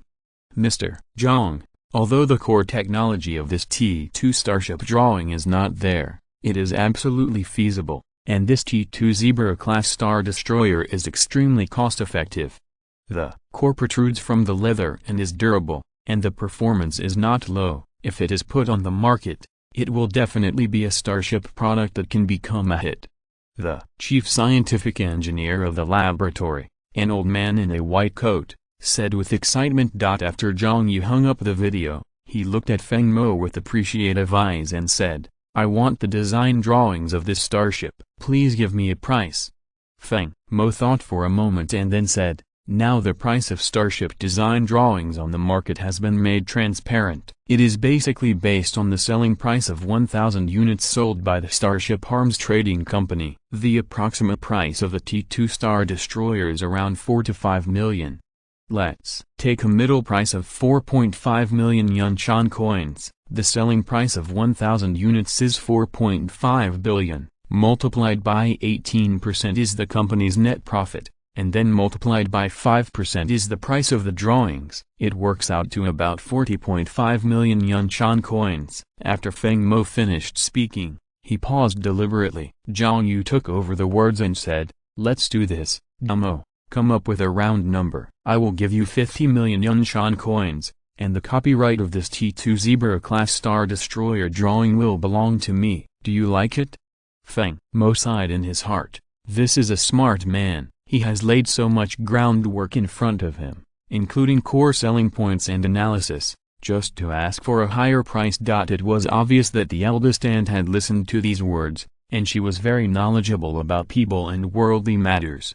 "Then, thank you aunt for your sponsorship. This money is very important." Mo won't be polite to aunt. "Let's sign the contract first." After Feng Mo finished speaking, he took the contract just printed by the smart robot and handed it to his aunt, in triplicate, one for Feng Mo, one for his aunt, and one to be sent to the Copyright Office for backup of the design drawing transaction. After the two parties signed, Feng Mo passed all the design drawings of the T2 Zebra-class Star Destroyer to the eldest aunt, and then the eldest aunt transferred 50 million Yunshan coins on the spot, and the deal was considered over. Afterwards, Feng Mo accompanied her for a conversation. The aunt and Wang Chongshan got up to say goodbye, and Feng Mo walked to the door. After closing the door, Feng Mo breathed a sigh of relief. With this money, the security of the territory could be improved by 2 levels. After his parents disappeared when he was 8 years old, the territory's defense equipment and fleets had not been updated. Nowadays, a mixed fleet of T2 starships and T1 starships are still used, and there is a defense system. It is just a T2 defense system. This is too shabby for a former Earl territory and now of his county territory. There is no way. Who let him be poor? At the beginning of the school year, the class teacher sent a notice that the practical internship would start on October 1st, so that the students could prepare themselves. During this period, they could skip classes and move freely. Now that he had money, Feng Mo was thinking of going back to the territory. But before going back, he had to solve Zhang Wei's problem. I hope his father won't let him wait too long. At 9 o'clock in the morning on September 5 Feng Mo received a notice from the director of the college, asking him to go to the director's office in the main teaching building. The matter with Zhang Wei had a result. Not bad. It took just over a day to finish the discussion. It seems that Zhang Wei is still valued in the tribe. After Feng Mo changed into the combat uniform of the college, he walked out of the dormitory and came to the teaching building. He took the elevator to the office of the director of 907. Dong dong dong. Feng Mo knocked on the door. "Come in." Feng Mo pushed the door and entered the office. At this time, there were 2 groups of 5 people in the whole room. Sitting on the left was a group of 3 people, Director Liu of the college and Feng Mo and Zhang Wei's class teacher. Sitting on the right were another group of 2 people, Zhang Wei and a middle-aged man. Judging from his attire, with a well-tailored suit, a slicked back hair, and meticulous manner, Feng Mo deduced that he should be a housekeeper. Director Liu, Teacher Xing, old class teacher. After entering the office, Feng Mo greeted all the teachers one by one, and then sat on the 4th chair on the left. Director Liu, who was in the lead, nodded at Feng Mo kindly and said, "Let me introduce you. This is Feng Mo, a student in the 1st class of the command department of the college in the 4th year, and also a junior starship engineer. He used his vacation to independently design and build a T3 class interstellar battleship. He is an absolute pride of the college and a treasure of the college." Chapter 11 Resource Planets. Director Liu said a lot of things. The core meaning is that this is a high-end talent from our college, different from Zhang Wei, the idiot. As for compensation, you can do it yourself, and don't talk about low-grade compensation. Feng Mo was full of goodwill towards Director Liu, who saved his life at this critical moment, not to mention that he was fighting for his own interests now, so Feng Mo naturally supported him 100%. So every time Director Liu said a word, Feng Mo nodded naturally, as if he was listening carefully. After Director Liu glanced at Feng Mo with his peripheral vision, he was even more satisfied when he saw how serious he was, and quietly labeled Feng Mo a humble genius. The whole office was filled with Director Liu's crazy output. 10 minutes later, as Director Liu picked up the teacup, the output finally ended. The butler on the other side was obviously relieved, and then ignored Director Liu and said directly to Feng Mo, "Hello, Viscount Feng, I am the chief steward of the Zhang family, named Zhang Tanren. Let me tell you the compensation that the Zhang family will give you, 10 million Yunshan coins, and a resource planet in the Xianyun galaxy." After Zhang Tanren finished speaking, Feng Mo frowned slightly. It was obvious that this compensation was not enough, but he did not refute it immediately, but secretly glanced at Director Liu. Director Liu, who received Feng Mo's signal, held his head high and said, "Not enough. Who can I send with 10 million Yunshan coins, at least 100 million, and 5 resource planets?" This is a big mouth for the tiger. This bite is the entire property of a small family. Even the Zhang family will feel distressed. These resources are worth more than 200 million Yunshan coins in total, which is enough to buy 2 T4 starships. If you build your own ships like Feng Mo, you can build 20 storms. Impossible. This compensation price is not within my authority. I don't even need to report it to the master. It won't pass. Zhang Tanren refused. As the saying goes, asking for a sky-high price, paying on the spot. After a series of arguments, Director Liu and Zhang Tanren finally reached a consensus. 10 million Yunshan coins plus 3 resource planets in the Xianyun galaxy. These 3 resource planets have a story. It is next to Feng Mo's territory and can be connected to the 3 planets of the Feng family. This was once the planet of the Feng family, but it was sold by his parents. Now Feng Mo has taken it back, which can be regarded as preserving the integrity of the territory. After the negotiation, the housekeeper took the dejected Zhang Wei out of the office. Zhang Wei didn't say a word the whole time, half-lowered his head, and there was still a slap mark on his face. Feng Mo sneered in his heart after seeing it. Just pretend. What era is it now? The interstellar era. Can there be a slap mark on the face? Let alone being slapped, even broken arms and legs can be connected to you intact, or you can find a pseudo-biomass to mold into the shape of arms and legs for you to connect. However, this incident also gave Feng Mo a reminder that the biting dog doesn't bark. The more silent Zhang Wei is, the more fierce the revenge will be. Feng Mo escaped from the office under the guidance of Director Liu, turned on the smart terminal, and found that the Zhang family had completed the transfer of 3 planets on the star network, and the money had arrived. As expected of a big family, it is efficient.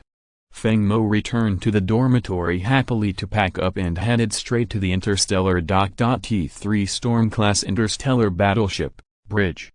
The coordinates are Starport F001 located in the Xianyun galaxy. We will first go to the Stargate of the Yunshan galaxy, then go to the Stargate of the Xianyun galaxy through the Stargate, and finally arrive at Starport F001. The total journey is expected to take 2 hours and 40 minutes.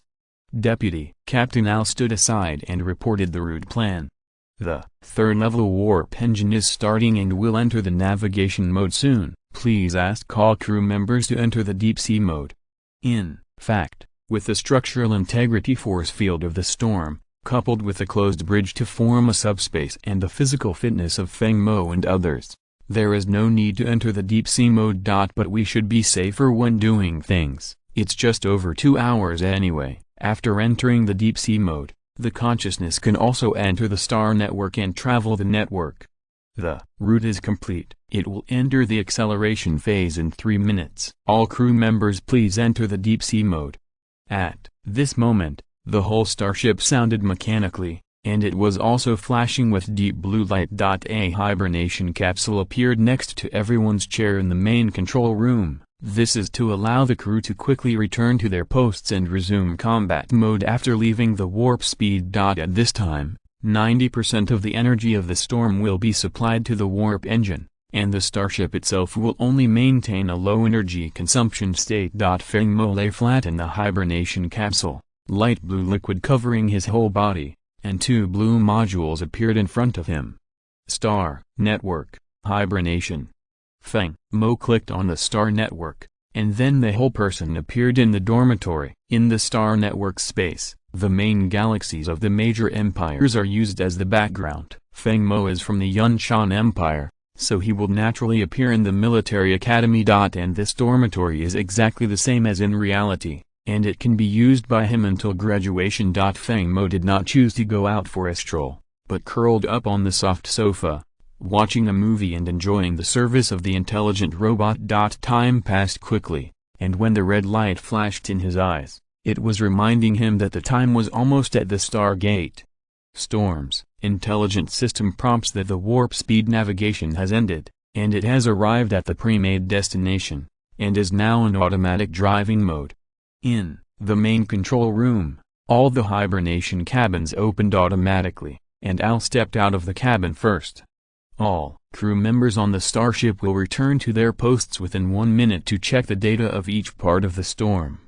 L gave the order immediately. Although Feng Mo had rich theoretical knowledge, He had few opportunities to actually operate, so he had been observing and learning from L's command. Apply for Stargate access. Destination Xianyun Galaxy Stargate. Feng Mo commanded.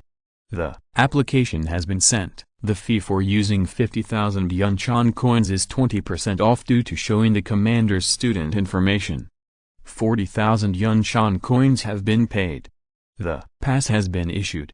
According to the pass certificate sent by the Stargate Management Office under the Yunshan Empire Military Department, L gave the order to come to the number 3 pass. Feng Mo's rows of starships waiting to pass the Stargate. Using the Stargate for jump does not require entering the deep sea mode. The Stargate is similar to the super time and space jump technology, which can jump back and forth between multiple galaxies. The Stargate jump process is very fast. After the storm entered the Stargate, the surrounding universe scene completely disappeared, replaced by a colorful world. In just half a minute, the dark universe was seen again. The Stargates greatly shortened the distance between galaxies, and the Empire could better control all galaxies under its command. At the same time, the Stargates were also limited, and the number of jumps they could send at one time was capped. We have successfully arrived at the Xianyun Galaxy and will enter the warp speed state again. It is expected to arrive at starport number F001 in 45 minutes.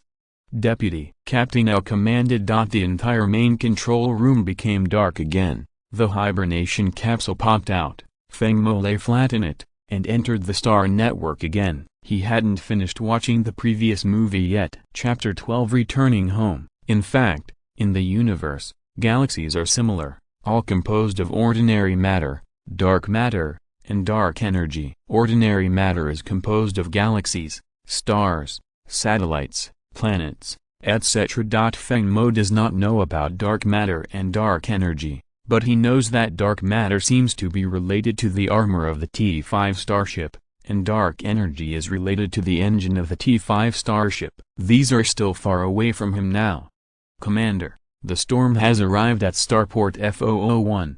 Vice Captain L reported after seeing Feng Mo come out of the hibernation capsule. Feng Mo looked at the somewhat dilapidated starport in front of him, and his eyes were slightly sour. Since his parents disappeared, the entire territory has been supported by the old housekeeper Feng Qinyang. But it is not easy to maintain the territory expenses, bear Feng Mo's studies, and give the remaining profits to Feng Mo to buy starships. But he is back, and everything will get better. The Feng family used to be the undisputed overlord family of the Xianyun Galaxy, but they have become a downtrodden family since they sold their property. All planets in all galaxies of the Empire are divided into 5 levels according to the habitability index. The planet in front of us is the ancestral land of the Feng family, numbered F001. Also called the main star of Xianyun. It is a 3rd-level life planet, which means that it can be inhabited, has air, fertile land, rich resources,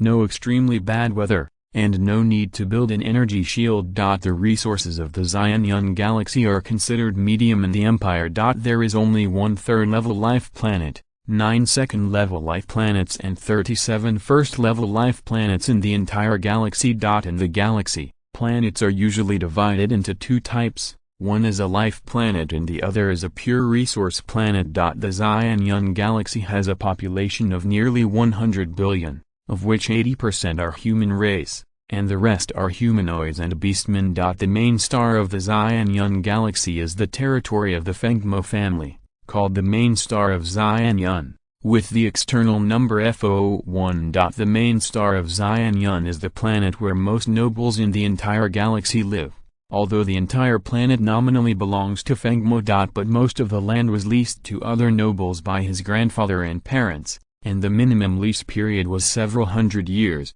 so Feng Mo had a long way to go to get the land back. Today, the Feng family mansion on the main star of Xianyun was decorated with lights and colors, and their Lord Feng Mo returned. It is said that the territory has also expanded from 1 life, 2 resources and 3 planets to 1 life, 5 resources and 6 planets. The territory has doubled, and with more resource planets, their quality of life will also be improved accordingly. Feng Mo told the butler in advance about this news, asking him to reveal it to the people below. The Feng family has been declining for a long time, and it is time for some exciting news to be spread. At the third pier of Xianyun starport, the storm slowly moored. Feng Mo let out off the starship and saw the butler leading everyone to greet him from a distance. "Yang Bo, you have worked hard for so many years." Feng Mo hurriedly walked a few steps to the butler, looking at the other's slightly gray hair. A touch of heartache flashed in his eyes. Feng Qinyang, the housekeeper, was one of the guards around Feng Mo's grandfather. He was a third-level genetic warrior. He raised Feng Mo's father, and then he raised Feng Mo after his parents disappeared. It can be said that the housekeeper has been serving the Feng family all his life. Now he is only over 200 years old and has shown his old age. How can Feng Mo not feel distressed? "It's not hard, young master. Go out and make your own way. I will take care of the territory and you will be safe and worry-free." Feng Qinyang saluted first, and then said firmly. Yang Bo has always been like this, very conscious and polite. He will not be too close to the master family, and will not use emotions to restrain the master family, but he will resolutely protect everything of the master family. In fact, in terms of seniority and age, Feng Mo should call him grandpa, but Yang Bo does not allow it. As he said, "What will the people below think if they hear it? Where is the prestige of the master family?" So Feng Mo called him Yang Bo, which is the greatest effort. Feng family ancestral home. This is an ancient building complex located in the south of the main star of Xianyun. It occupies 1/10 of the area of the entire main star and is home to nearly 1 billion people, all of whom rely on the Feng family for their livelihood. This place can be called a small country, where the Feng family is the local emperor, and Feng Mo can also be called the head of the ball, but the power of this head of the ball is only 1/10. Study. Feng Mo is listening carefully to Yang Bo's report on the various income and expenditures of the territory during his 3 years of college. Now there are only more than 3 million Yunshan coins left in the Feng family's account, which can be said to be very pitiful. "Yang Bo, next I will inject 10 million Yunshan coins into the territory account. This money will be used to maintain the fleet and the territory defense system. Also, I went home this time to update the fleet. The T3 territory defense system costs hundreds of millions of Yunshan coins. I can't afford it for the time being, so let's start with the fleet.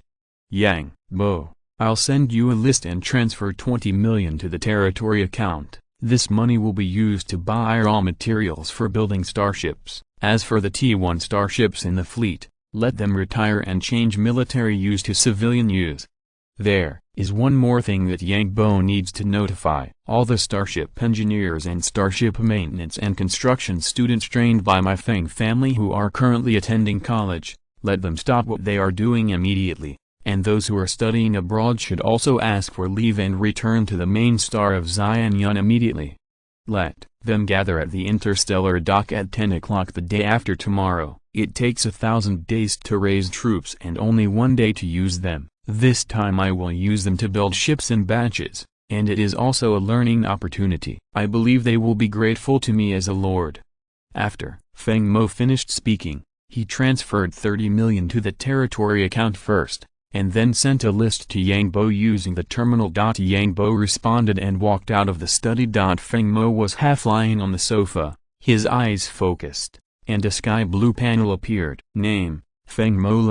Level 1 Gene Warrior. Occupation, Junior Starship Engineer. Special talent, Half the Sky. When the fleet recruits more female soldiers than male soldiers and non-humanoid male soldiers, the fleet will receive a lucky bonus. Starship, T3 Storm-class interstellar battleship. Points, 0. Task, form a starship fleet. Requirements, 1 main ship, several secondary ships and frigates, 0:30.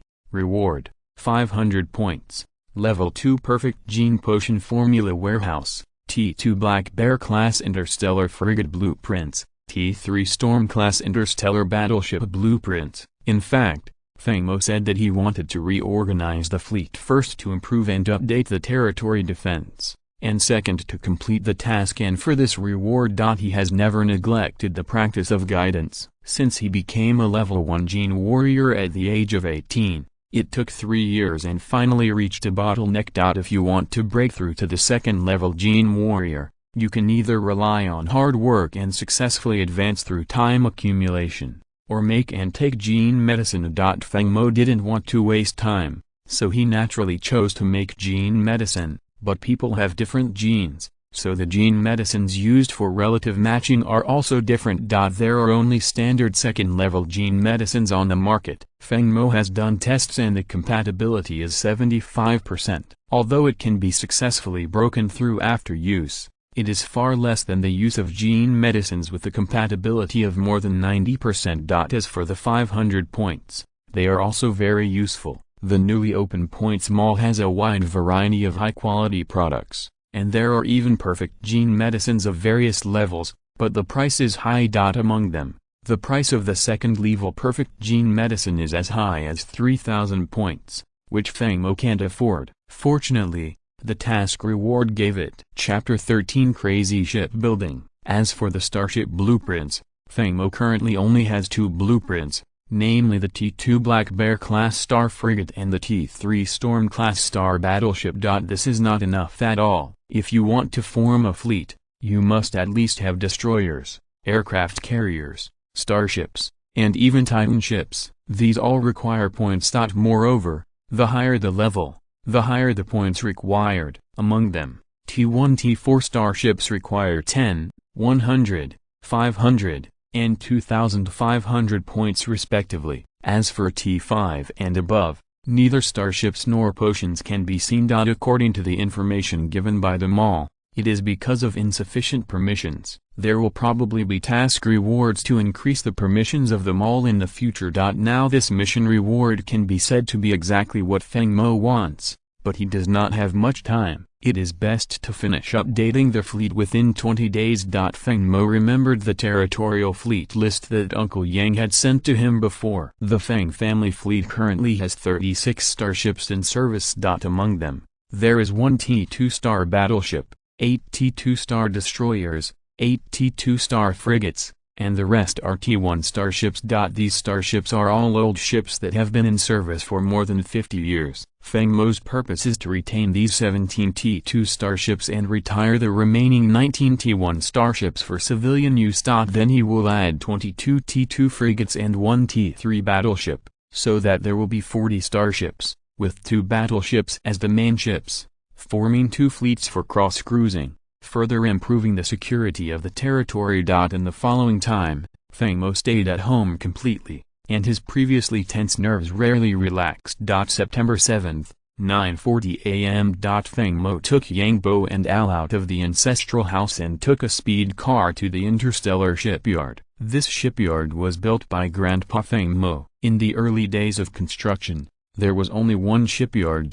Later, after 2 generations of grandfather and father, the area was expanded and updated. Now there are 5 shipyards, capable of building 5 starships at the same time. Feng Mo walked into the number 1 shipyard. The space here was slightly smaller than the Academy's interstellar shipyard, but it was completely sufficient for building a T3 starship. At this time, there were about 200 people standing in front of the gate of dockyard number 1. After Yang Bo glanced at the list on the terminal, he walked to Feng Mo and said, "Sire, there are 304 people recorded on the list, and 287 people actually arrived. 17 people have not arrived. Among them, 12 people are exploring the stars and have asked for leave. The remaining 5 people have made it clear that they are not willing to come back." Uncle Yang always calls Feng Mo sir outside the house. This is how he has been since he inherited the title when he was 8 years old. He only calls Feng Mo young master in private. Feng Mo nodded after hearing this, looked at the people in front of him and said, "Raising an army for 1,000 days and using it for a while. You are all the subjects of the Feng family. It is the Feng family that allows your parents to have jobs and support you to go to school and learn knowledge. It is your blessing to call you back this time. You are all professionals in starship construction and maintenance. The reason why I am not looking for experts, but you college students, is because I will build a large number of starships next. This kind of practical opportunity is rare. I hope you can take advantage of it and learn more." As for the 5 who did not come, We will stop sponsoring them, thoroughly check their 5th-generation population, and secretly supervise all their relatives. Anyone who commits adultery will be severely punished. The first sentence is a lecture, and the second sentence is whispered to Uncle Yang. After hearing this, Uncle Yang nodded, turned and left. He suddenly discovered that the Lord had become more ruthless after returning this time, but it was better this way. Only a rational and ruthless decision-maker could make the territory more prosperous. Among them, don't blame the wind and don't be cruel. The interstellar era is an era of people eating people. If you are not strong, you will be suppressed and eaten by others. Feng Mo didn't know why these 5 people didn't come back, and he didn't want to know the reason. Everything was based on results. The next step is to allocate manpower. 5 docks are opened at the same time. Feng Mo first assigns number 2, 3, 4 and 5. Each of the 4 docks is assigned 50 people, and the rest go to number 1 dock. Feng Mo entered the starship data into the intelligent construction system in the central control room of the dock, and then brought nearly 100 people to the number 1 dock. At this time, the materials ordered by Yang Bo have been successively delivered to the dock, and shipbuilding has officially begun. In the number 1 dock at this time. Feng Mo operated the robotic arm and various equipment to start the starship construction project. With the help of nearly 100 people, progress has been very rapid. In just 3 days, the keel of the storm was completed. During this period, he also took time to visit the other 4 docks and guide them out of their mistakes. Time passed slowly, and the growth of these talents who were called back by Yang Bo could be seen with the naked eye. From their initial complaints to their sincere admiration for Feng Mo to their obsession with shipbuilding. I believe that after this experience, they will be able to stand alone in the future. On the morning of September 28th, more than 20 days have passed since Feng Mo returned. At this time, there is a T2 Black Bear-class interstellar frigate parked in each of the 5 docks. Feng Mo took a deep breath, dragged his tired body, and shuttled through the 5 shipyards, conducting the final starship inspection on each of the 5 starships. In the past 20 days, Feng Mo only slept an average of 3 hours a day. If it weren't for the support of nutrient solution, he would have died suddenly long ago. He can't be so hesitant in the future, Feng Mo thought to himself. Everyone, we have successfully completed our goal in more than 20 days. You are all well done. I will ask Uncle Yang to give each of you a bonus of 10,000 Yunshan coins later. Now go back and rest. Feng Mo waved his hand and asked Al to drive the starship to the starport, while he staggered onto the flying car and fell into a deep sleep with his eyes closed. When Feng Mo woke up again, it was already the afternoon of September 29th. He was awakened by the smell of food. He rubbed his sleepy eyes and touched his hungry stomach. Feng Mo looked at the desk beside him. There were 8 dishes on it, including chicken, beef, mutton, and fresh seafood. Feng Mo couldn't help but get out of bed and eat heartily. Dong dong dong, come in. Yang Bo pushed open the door and walked in. The intelligent robot following behind him was holding a brand new combat uniform in his hand. Yang Bo, you came just in time. I have something to tell you. I have set your authority to the highest level for the newly built starships. In the future, without your permission, the captains of the fleet will not have the authority to start the starships without authorization. I feel relieved that you are watching over the house, but you still need to be careful. Now that the territory has more than doubled, there must be no mistakes in the cross-patrol of the 2 fleets. Facing Feng Mo's instructions, Yang Bo said seriously, Master, don't worry, this home will be well protected. During the days when Master is building ships, I will conduct preliminary exploration of the 3 resource planets newly planned into the territory. These 3 resource planets are extremely rich in minerals and have many precious medicinal materials. With these 3 resource planets, it is not a problem for the territory to double its annual income. Feng Mo nodded after hearing this. The development of the territory and himself complement each other. This is his route. On October 1st, the Academy will conduct a practical internship. I plan to leave and return to the Academy tomorrow. The territory depends on you. Chapter 14 T3 Bronze Hammer Class Interstellar Industrial Ship. Look at my harvest. After sending Yang Bo away, Feng Mo leaned against the bed and opened the panel. After building 23 starships in just over 20 days, the panel task prompt was completed. Task: form a starship fleet. Requirements: 1 main ship, several secondary ships and frigates. 030. Reward: 500 points. Second level perfect gene medicine formula. Feng Mo clicked to receive the task reward. Task reward received: 500 points. A second level perfect gene medicine formula. Feng Mo version. Looking at the content of the medicine formula, Feng Mo frowned slightly, opened the smart terminal to check for a while, and was a little worried. Then he opened the internal star network of the Academy, and after checking for a while, he did not relax. This second level medicine formula is made of 16 main medicines and 184 auxiliary medicines artificially extracted essences. Among them, 12 main medicines and 184 auxiliary medicines are sold on the main star of Xianyun, and the Feng family also has stocks, which is easy to solve. Send a list to Yang Bo and tell him to purchase overnight. Feng Mo should take the herbs with him when he leaves tomorrow. Feng Mo was just worried about the 4 herbs that could not be found on the main star of Xianyun. Fortunately, he found them on the school star network. However, these 4 herbs are somewhat precious, and the sellers offer a price of no less than 1 million yunshan coins for each herb. There are a total of 200 herbs, and Feng Mo spent more than 6 million yunshan coins. He felt a little distressed because the price was enough to buy a T2 starship from the outside world. Even the T2 Black Bear was enough to build 5 ships. After spending a large sum of money, Feng Mo calculated the small treasury. After throwing away the change, there was only 24 million left. He had to sigh that money was really hard to spend. It seemed that he had to continue to make money. After the herbs were settled, Feng Mo turned his attention to the points mall. He happened to have 500 points in his hand. He wanted to exchange the design drawings of the T3 destroyer, but after looking through the T3 starship for a long time, Feng Mo's eyes lit up. T3 Bronze Hammer class interstellar industrial ship. Armor strength: 145 units. Hull data: 2000 × 500 × 369. Speed: 60 knots. Warp engine: Level 3. Star shield energy: Level 3.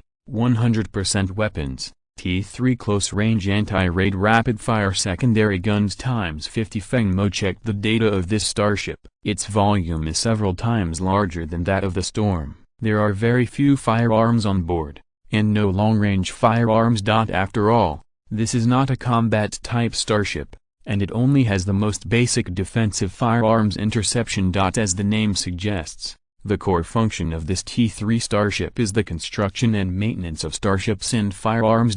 With this starship, as long as the raw materials are sufficient, Feng Mo will no longer need a dock and can build ships in the universe.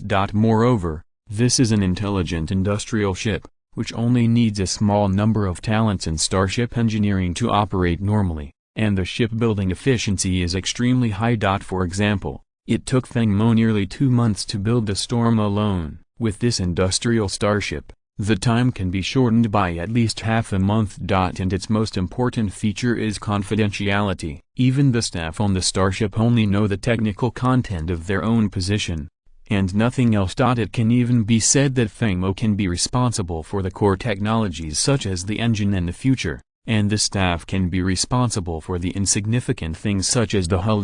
With it, coupled with Feng Mo's talent, it is simply like adding wings to a tiger. This industrial ship must be built. Feng Mo's eyes lit up and exchanged it with the remaining 500 points. After calculating the construction cost according to the drawings, Feng Mo was a little dumbfounded. No other reason, it's too expensive. The Storm is 800 meters long and costs more than 11 million. If it is sold to the outside world, Feng Mo will ask for at least 50 million.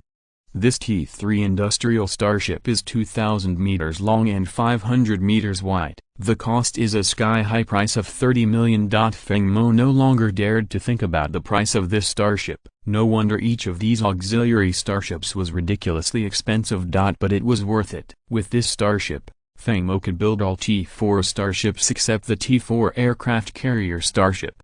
I'm short of money again. Feng Mo scratched his head. Apart from the 5 million reserve funds, he needed 11 million Yunshan coins to build this industrial ship. How about making a bet with Jiang Wei after returning?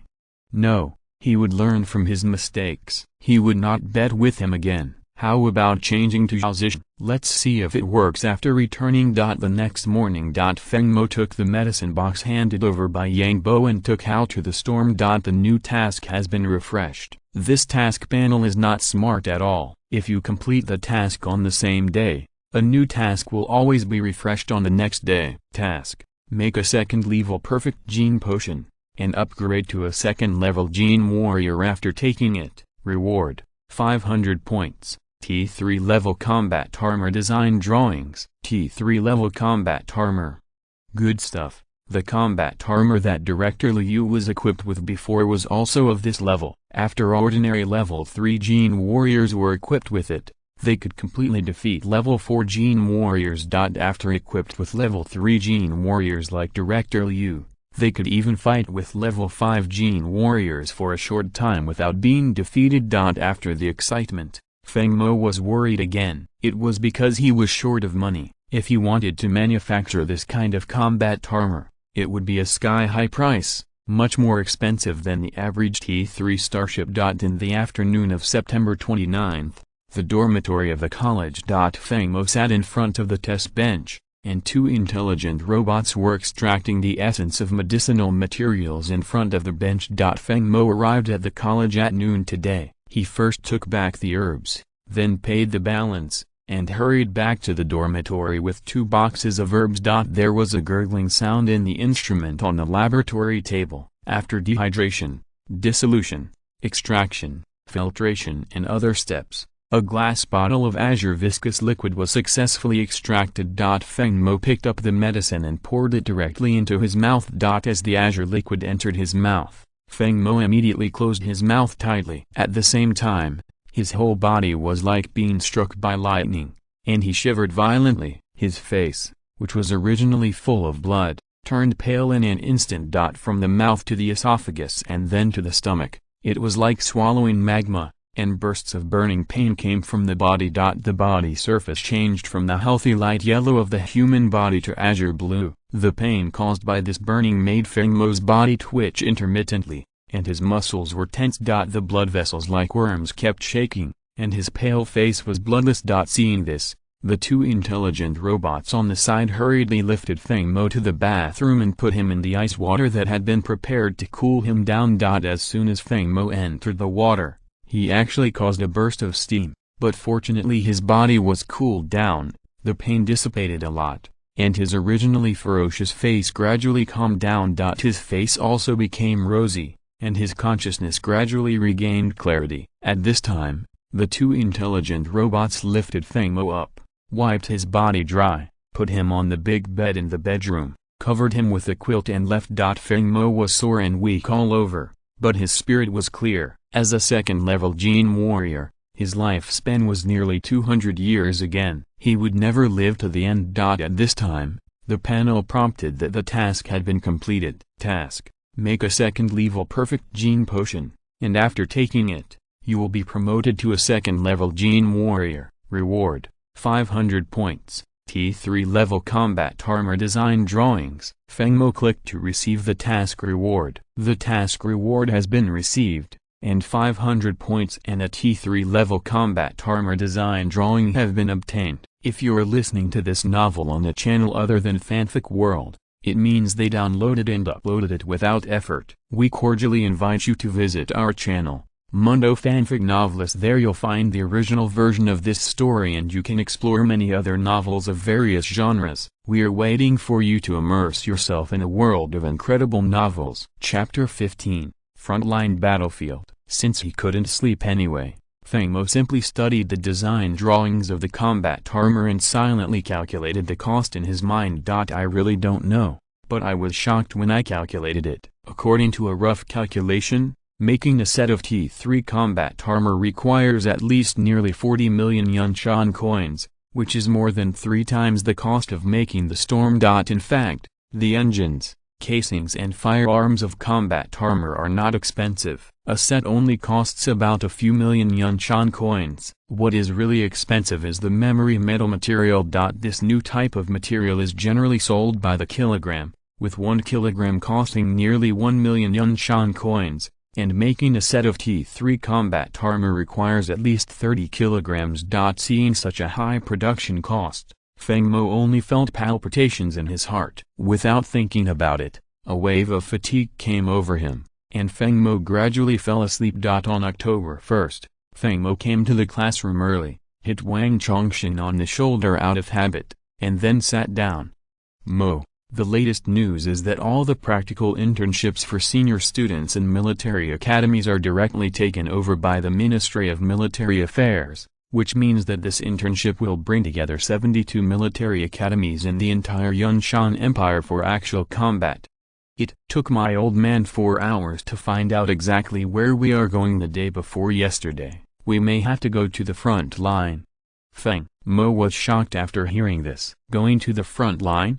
In the interstellar era, the Human Federation is not without hostile forces. On the contrary, there are still many hostile forces. It can be said that it is a place of 4 wars. It borders the interstellar Zerg tribe to the north, the interstellar mechanical tribe to the south, the interstellar orc tribe to the east, and the Sea of Chaotic Stars to the west. It is an area where the Federation focuses on interstellar exploration. Pirates are prevalent there, burning, killing and looting, and doing all kinds of evil. That's where Mo's parents disappeared. Among them, the Yunshan Empire is located to the north of the Human Federation, and together with the other 3 empires, forms the northern defense line against the interstellar Zerg. The battlefield is not for fun, it is extremely dangerous.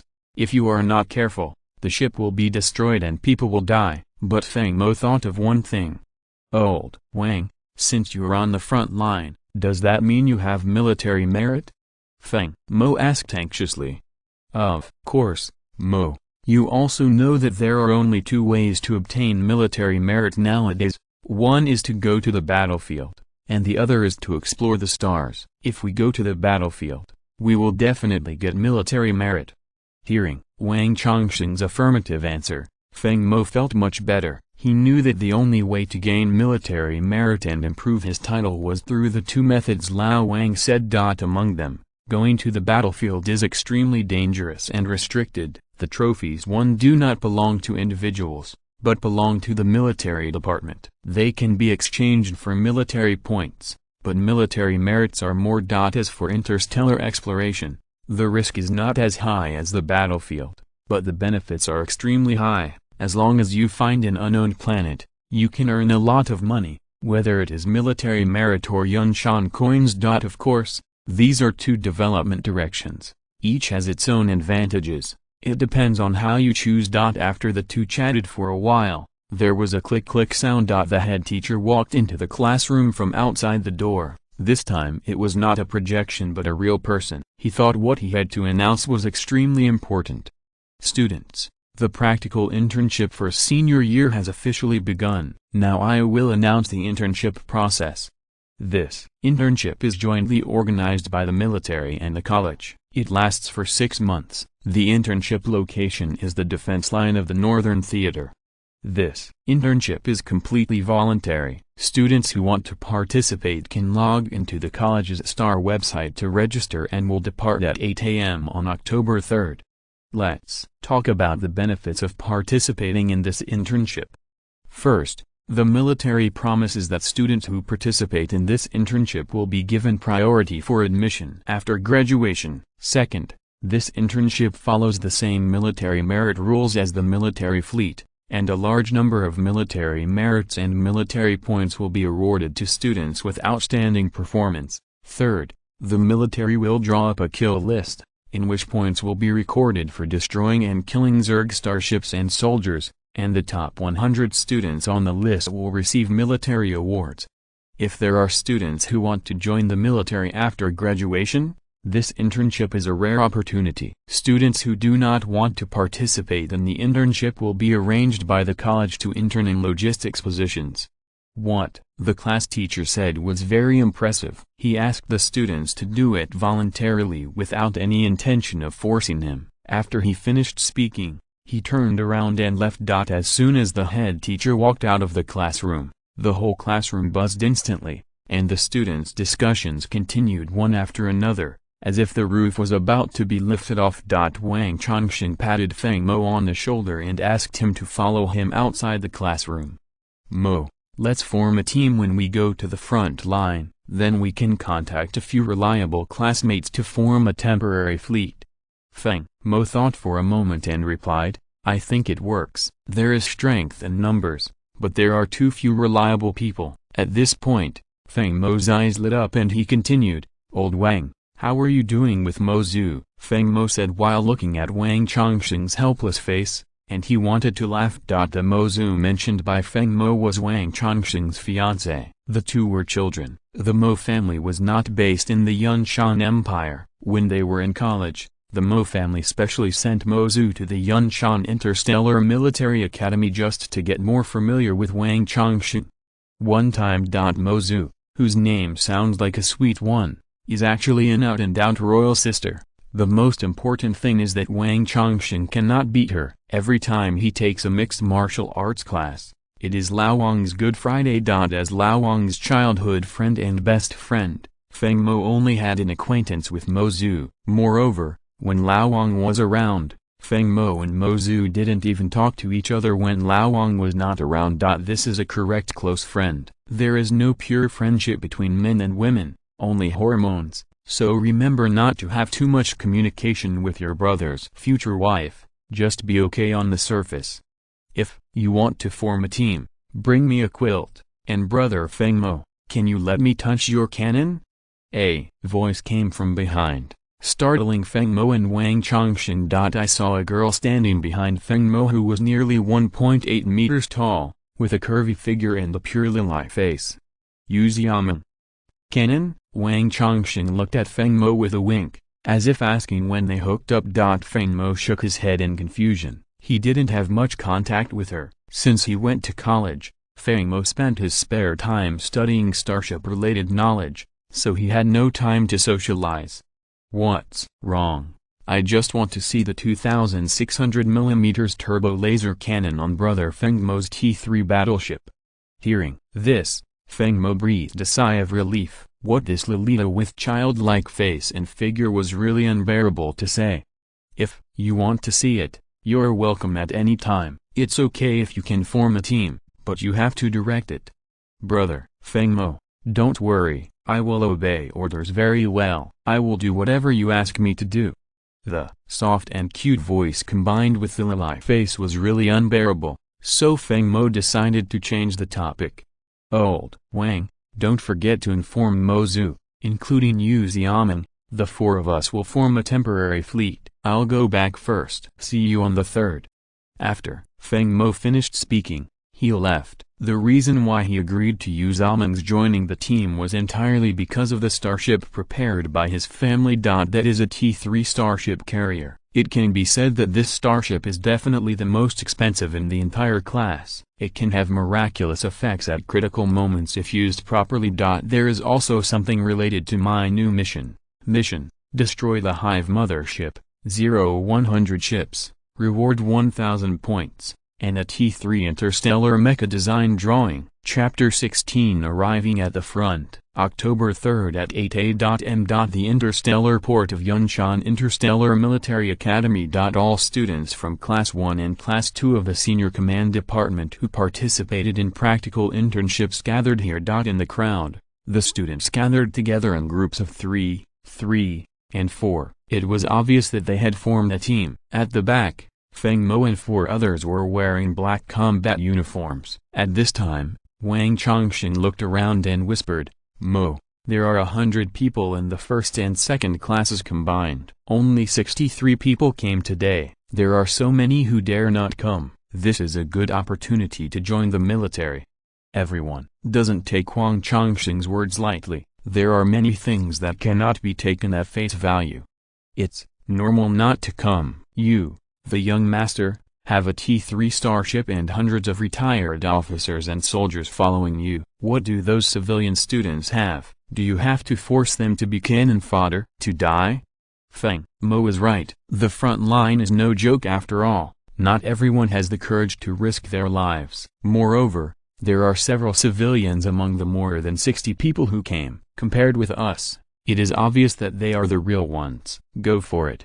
At this time, Mozu on the side spoke, while Yuziaman was just standing next to Feng Mo, holding a terminal in his hand and taking a selfie. Feng Mo was a little speechless about this. In the past few days, Feng Mo also briefly understood Yuziaman's character through terminal chats. This is a big lie who is not only a middle school student, but also addicted to giant guns and selfies. At this time, there was a commotion ahead, and Director Liu, who was leading the team, came over with two head teachers wearing combat uniforms.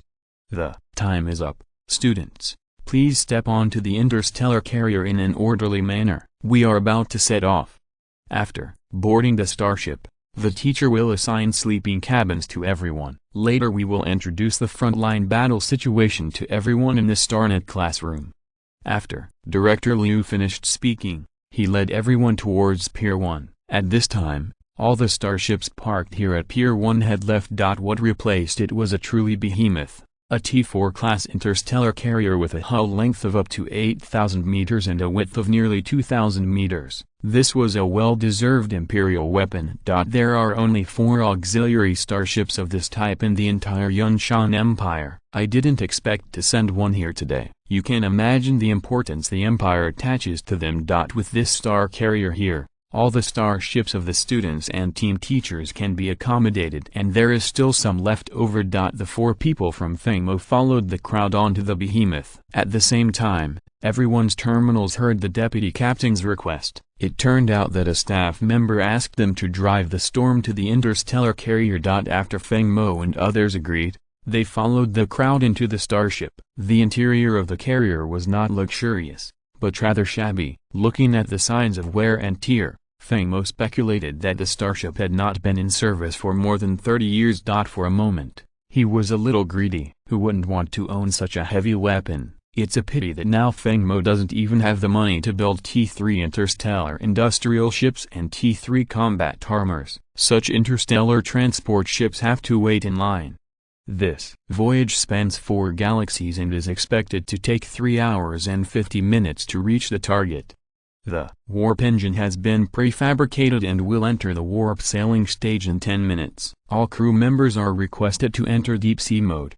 Repeat, please all crew members enter deep sea mode.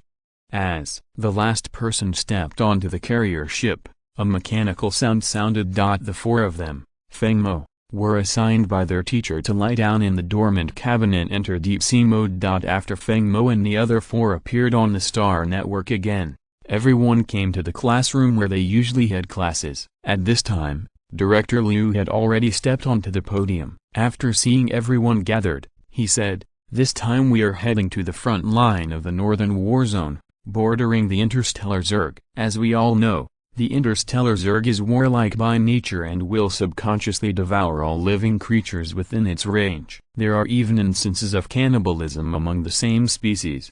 Everywhere it goes, it will be a disaster for all life on the planet. So how to deal with the attack of the interstellar Zerg? It is very simple to blow up their Zerg mothership. Everyone knows that there is no oxygen in the universe. The function of the interstellar Zerg's hive mothership is like a human starship. It can provide oxygen to the Zerg in the universe. Just blow up their hive mothership and expose the Zerg in the universe. They will die naturally.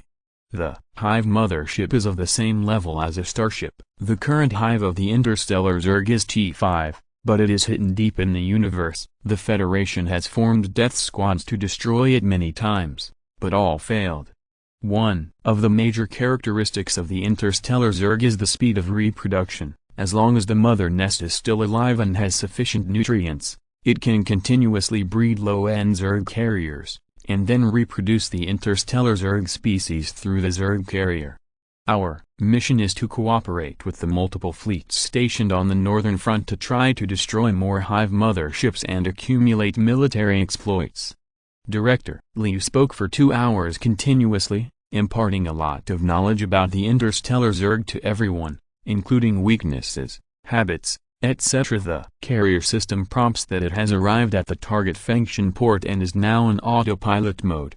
A mechanical sound reached everyone's ears. Feng Mo exited the star network, opened the dormant cabin, and climbed out. Everyone put on their combat uniforms and lined up. The entire process took less than 2 minutes. This was a speed achieved after 4 years of training. Under the leadership of Director Liu, everyone stepped off the carrier ship one by one, and then divided into groups on the spot. Director Liu and the head teachers of the first and second classes of the command department each led a group of students to perform the task. Function Star is the planet closest to the northern front line. Arriving here means that everyone has officially entered the battlefield. Feng Mo and his 4 companions were assigned to Director Liu's group. He was very impressed by this genius of the academy and was willing to give more care to his subordinates. The 3 people who met with Director Liu were 3 young men in military combat uniforms. Judging from their military ranks, they were all at the level of lieutenant colonel, which was enough to command a small fleet. The 3 came to the 3 teams. The young man who met with Director Liu was nearly 2 meters tall, with a strong back and a fierce aura. He was a fierce god. Captain of the first team of the Mo Yu fleet, Yu Mingnao, welcomes the arrival of the juniors. Haha, Captain Yu will come to pick you up in person, Director Liu said politely. Teacher Liu, you don't have to be polite. Although I have graduated, I am still a member of Yunshan College. Yu Mingnao restrained his breath and smiled honestly. Let me introduce you. This is Yu Mingnao, a senior from your class 4. He is currently the captain of the Mo fleet. He commands a fleet of 100 starships with T4 as the main ship. He is also a leader among the 3rd-level Gene warriors. Hello, senior. After Director Liu introduced them, Feng Mo and others greeted him at the same time. Facing a group of juniors, Yu Mingnao did not put on any airs and led everyone to starport number 3, where Feng Mo and others' starships were parked. The next journey would be carried out by starship. Feng Mo came to the main control room of the Storm, where Deputy Captain Ao was waiting early. Sitting in the captain's chair, in front of him was a huge projection screen, which was divided into 27 video windows, including Director Liu and Yu Mingnao, and 25 students. Chapter 17 Target, Bishanmen Space Station. 27 starships shared radar. After making sure that everyone would not fall behind, the T4 White Shark-class star destroyer commanded by Mingnao guided everyone to sail into the depths of the universe. The destination was a planet called Z-139 on the right side of the Bishanmen Space Station on the north side of Function Star. This was the front line against the interstellar Zerg. It would take an hour and a half to reach it when using the warp engine. This was equivalent to the distance from the main star of Xianyun to the gate of Xianyun. After an hour and a half, the fleet arrived at the preset coordinates. Feng Mo woke up immediately, sat on the captain's chair, and issued an order to prepare for combat. Yu Mingnao's fleet deployed defenses based on the planet Z-139, with the aim of preventing the Zerg mothership from crossing the line of defense. The population of the planet Z-139 was only more than 2 million. As a frontline logistics planet, it was likely to be attacked by the interstellar Zerg at any time, so the staff here were all assigned by the military. Fellow students, you came out in an opportune time. The reconnaissance fleet ahead just notified us that the interstellar Zerg is less than 0.0001 light-years away from planet Z-139. I'm going to the defense line to command, and Director Liu will take over here, so get ready for battle. Yu Mingnao said on the video, but Feng Mo felt that this man might have some illness. Most people have heavy expressions when they encounter a war, but this man looked a little excited when he was notified. Okay. Now is not the time to dwell on this, we have to prepare for battle. All students will follow the White Shark to sail. The front line is composed of the Mo Yu team as the first line of defense, and we are the second line of defense. This is your first battle. I hope you all fight well, and the military merits will be calculated from now on. At Director Liu's command, everyone prepared for battle, and then continued to sail with the White Shark. After sailing for about 20 minutes, the storm radar showed that there were a large number of starships ahead. which was the fleet led by Yu Mingao. Suddenly, a large number of red spots appeared on the radar. Feng Mo looked at the white shark, which did not disconnect the video. Through the video, he could see that a large number of Hive motherships were approaching the fleet. TSK, there are only 10 T3 class Hive motherships among the more than 500 Hive motherships, and the rest are small fish and shrimps. The T3 Rhino class interstellar frigates form the first line of defense. The star shield is turned to maximum power, and the close-range rapid-fire laser cannon is ready to charge. Pull the Hive mothership in and then fight. Battleships and destroyers are ready to charge the main guns. T3 Hive-class interstellar aircraft carriers release drones to bomb first, and give these bugs some appetizers first. Feng Mo listened to Yu Mingao's calm orders, and he was actually a little excited. Al, start the storm probe. This war is worth learning. Commander, the probe has been activated. As soon as Al finished speaking, a projected light screen appeared in the storm's main control room. 500 T3 drones flew out of a huge aircraft carrier starship to cover 50 huge T3 unmanned bombers approaching the attacking Zerg swarm. 500 T3 drones formed a huge firepower network in the universe, cross-attacked thousands of Zerg nest motherships.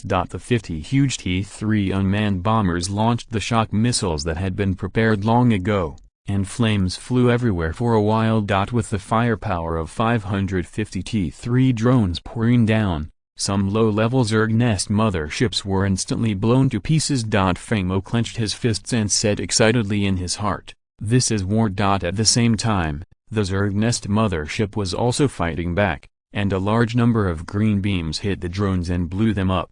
After the drones finished pouring down all their firepower, 50 drones were left behind, and the others returned to the T3 Hive for ammunition supply. A wave of 550 drones went out, and only more than 300 returned to the aircraft carrier successfully, which was a huge loss, but there were 8 T3 interstellar industrial ships in the rear, so there was no need to worry about supply problems.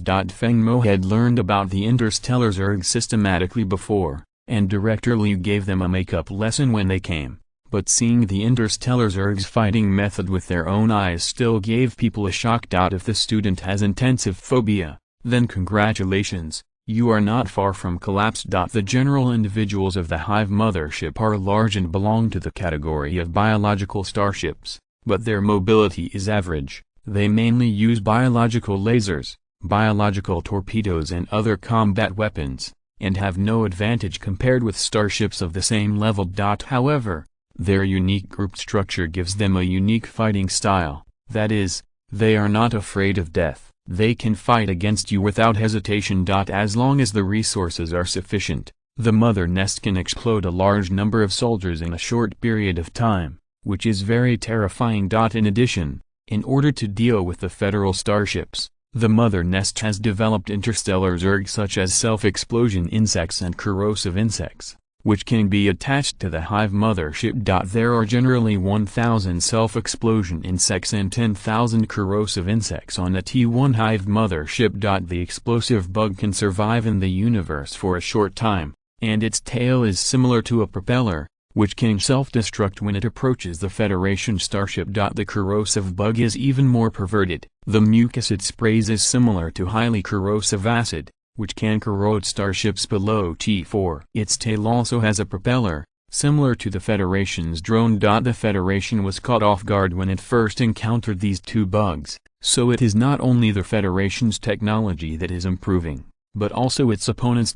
Moreover, these bugs are not afraid. They only accept the orders of the Hive mothership and attack the target one after another. This fighting method is similar to aircraft carrier starships and drones. These bugs are drones. In the picture, the Hive starship releases a large number of explosive bugs, and the dense tide of bugs rushes towards the defense line. Drones have been replenished. Prepare for the second attack. Feng Mo heard the report in the video. Contact the interstellar aircraft carrier. The drone will stop attacking after completing 3 more pill dumpings. Notify all captains, the main guns are charged and ready, and after the drones have completed 3 rounds of attack, the main guns will fire. Yes. Yu Ming now gave the order. In this way, the drones went through 3 rounds of bombing. Feng Mo counted and found that after 3 rounds of bombing, the interstellar aircraft carrier lost 300 drones, and nearly 100 Zerg nest motherships were destroyed. All starships are ready, main guns are fired, secondary guns are charged and ready. Accompanied by Yu Ming's roar, hundreds of starships shone at the same time, and hundreds of laser beams formed a huge firepower net, covering all the Zerg nest motherships. In fact, interstellar wars are similar to planetary ground wars. They are all firepower coverage. Whoever has stronger firepower will have the advantage. As for the showmanship that Al played before, it is not applicable to the real battlefield and can only be regarded as graffiti. After a round of laser cannon salvos, a large number of Zerg hive motherships exploded in the universe, and flames suddenly rose up. At the same time, green beams shot out from the Zerg hive motherships that had not yet been destroyed. Facing the Zerg attack, Yu Ming now calmly ordered, "Escort fleet, prepare, close-in rapid-fire guns, fire at full power, intercept the attack, and turn on the star shield to maximum power. Battleships, destroyers, secondary guns fire, main guns cool down and prepare to charge." Yu Ming now commanded the fleet's attack and defense in an orderly manner. The situation was completely under his control, and the number of Zerg hive motherships was constantly decreasing. Director Liu, those who came today are just cannon fodder. Let the juniors go up, just in time to accumulate practical experience. Chapter 18 First Battle. As soon as Yu Ming finished speaking, the students in the video went crazy. It's really not easy to encounter such a good thing. It's all Beihua's achievements. At this time, there were nearly 500 to 600 hive motherships in the field. After 3 rounds of drone bombings by Mo Yu's first team, they were also fired by main and secondary guns, leaving less than 100. Moreover, most of these hundreds of hive motherships are injured. This is a good training opportunity, and Director Liu will certainly not miss it. But he won't be able to direct everyone to form troops, so the effect of the experience will be greatly reduced. Everyone, I know that you have formed a team in private. In the next 2 hours, you will be free to move around as a group. You will return to the team in 2 hours. As soon as these words came out, everyone cheered. The students who can go to the command department of Yunshan Military Academy are the proud sons of Yunshan Empire, and they naturally have their own pride. Moreover, the students who take the initiative to go to the battlefield naturally have extremely firm beliefs. They know exactly what they want. Storm is leading the line. Lao Wang and Mozu's T-3 Bald Eagle-class Star Destroyer are protecting Xiamen. Xiamen is the main force in this attack. I heard that your T-3 Hyena-class Star Destroyer is better than Mo Yu's first team. The T-3 Hive-class interstellar aircraft carrier is even more powerful. Let us see it. Feng Mo ignored the cheers and quickly made arrangements. He wanted to see how powerful Yu Xiaming's interstellar aircraft carrier was. Well, Captain, look at it. Although my hyenas are not as many as the Hive's drones, they are definitely more powerful than them. Okay, let's not go to the frontal battlefield and cut off all the videos except for the 4 people. Let's cut in from the left. I want to imitate Zhao Zilong and give it 7 in and 7 out. Let's start, Feng Mo muttered, with a crazy look in his eyes. Report, the fleet has arrived on the battlefield, but as the deputy captain, I suggest that it is best to attack Gaiyu Feng on the outside for the highest safety. Although facing the Hive mothership directly will destroy a lot of motherships, it is more dangerous. As a professional starship commander, Al gave a professional answer. No need. Now that we are on the battlefield, how can we grow by just fighting against the wind? Keep sailing at full speed. Al was personally controlling the starship's navigation at this time. Every navigation angle and trajectory was controlled by her personally. Of course, Feng Mo gave the order. Driving a starship is usually left to a professional helmsman. In fact, starships have automatic piloting, but it is too rigid. In many cases, the pilot's inspiration may change the situation of the battle. Hel is at the helm today because she knows the dangers of the battlefield. If she is accidentally hit by the biological mine of the Hive mothership or is surrounded by a swarm of self-exploding bugs, she will pay the price of death.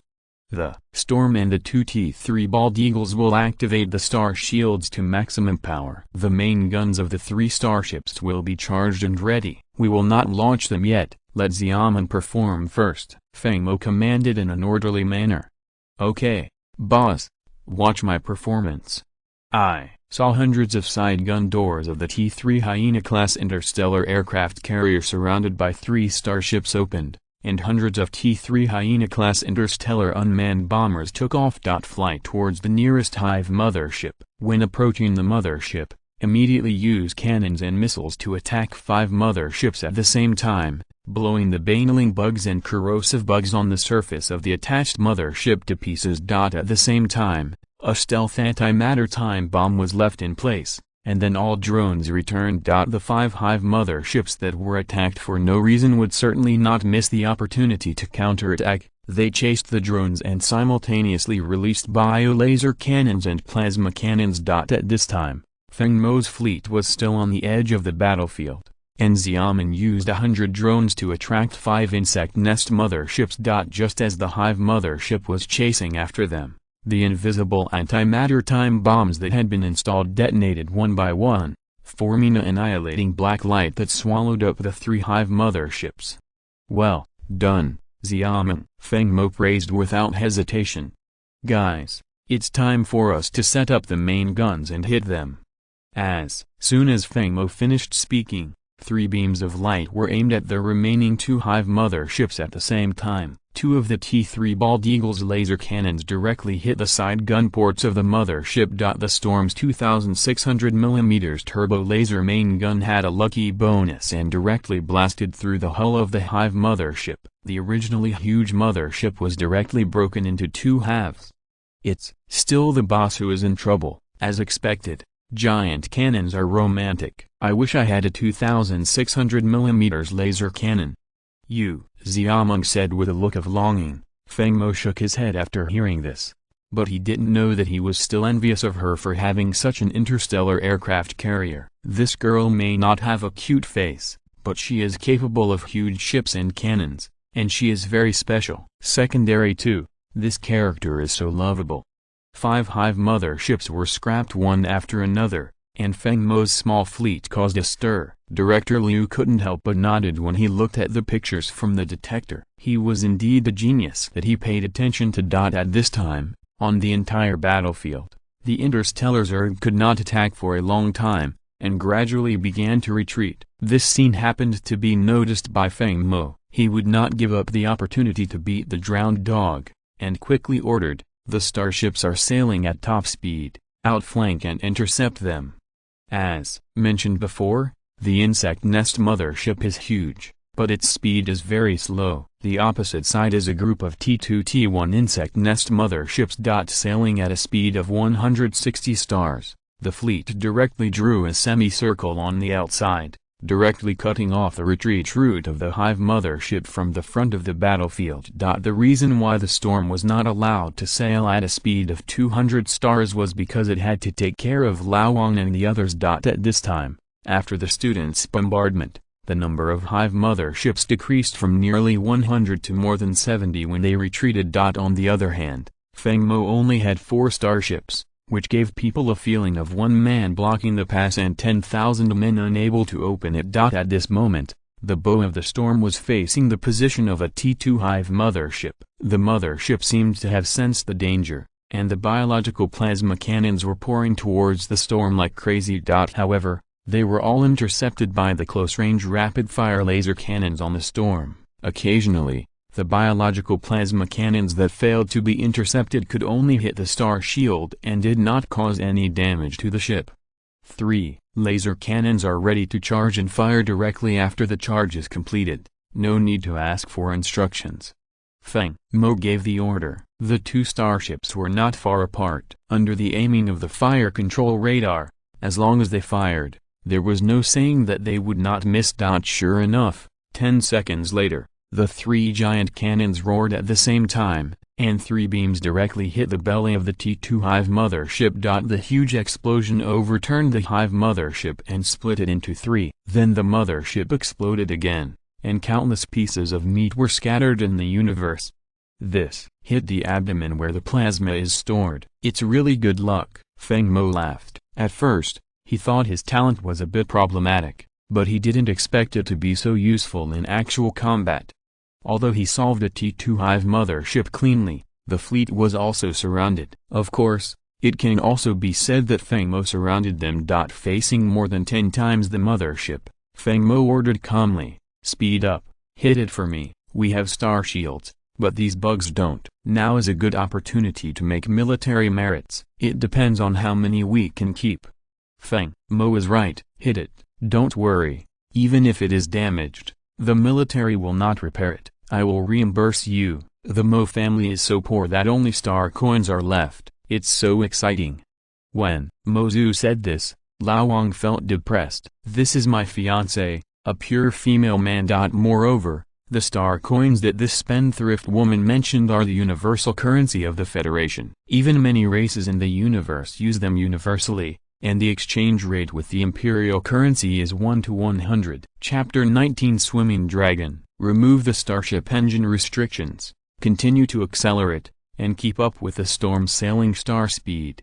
Mo Zhu was very decisive, but Wang Chongqing was even more decisive, and directly lifted the starship engine restrictions. The deputy captain in charge of the 2 T3 bald eagles was stunned for a moment, and said worriedly, "Remove the starship engine restrictions, continue to accelerate, the engine burden is very heavy, and it is easy to cause accidents."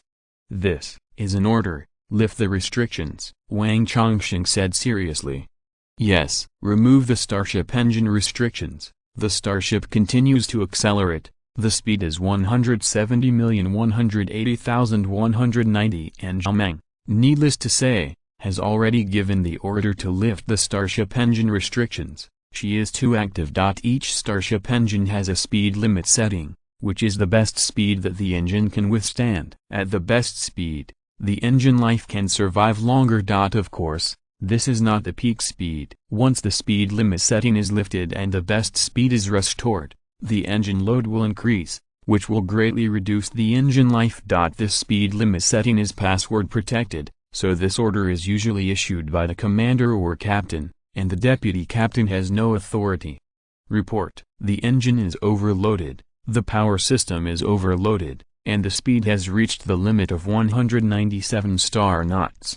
The self-destructing insects and corrosive insects guarding the T2 Hive mothership also sensed the danger at this moment, and immediately turned into a black mist, trying to intercept the Feng Mo fleet. At the same time, the biological plasma cannons of nearly 10 Hive motherships began to accumulate energy, flashing green light. At this time, the fleet, led by the storm, rushed towards the interstellar Zerg.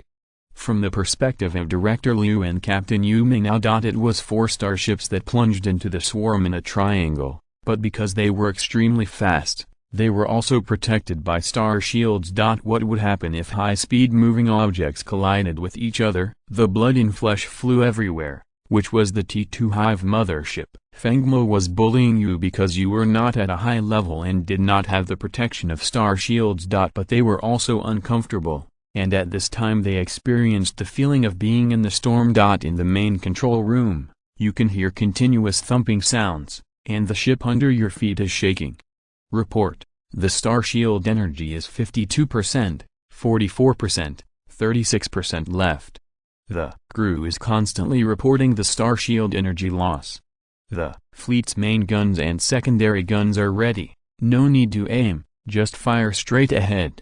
Feng Mo knew that he had to open a channel now. After they interspersed like this, the entire insect nest mothership group was divided into 2 parts, and then they were divided and annihilated. Otherwise, if the insect nest motherships retreated together, these students could only fight for the autumn wind, and it would be considered a lot if they could destroy 1 or 2 ships.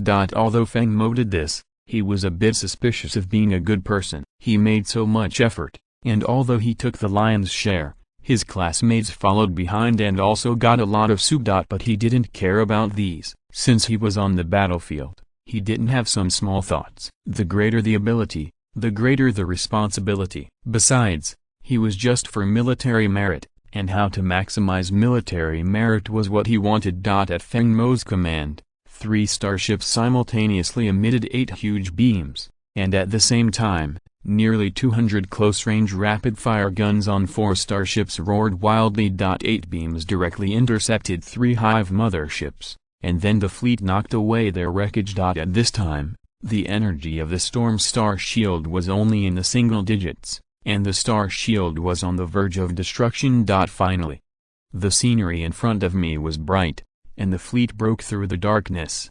The fleet rushed out of the Hive mothership group. This is a dragon. I like this character. Although it's a bit risky, young people must be aggressive. It's not good to be lifeless. Ming now laughed, and the deputy commander on the side took the opportunity to tease. Yes, only you, a reckless bull, would like a commander who rams ships at every turn.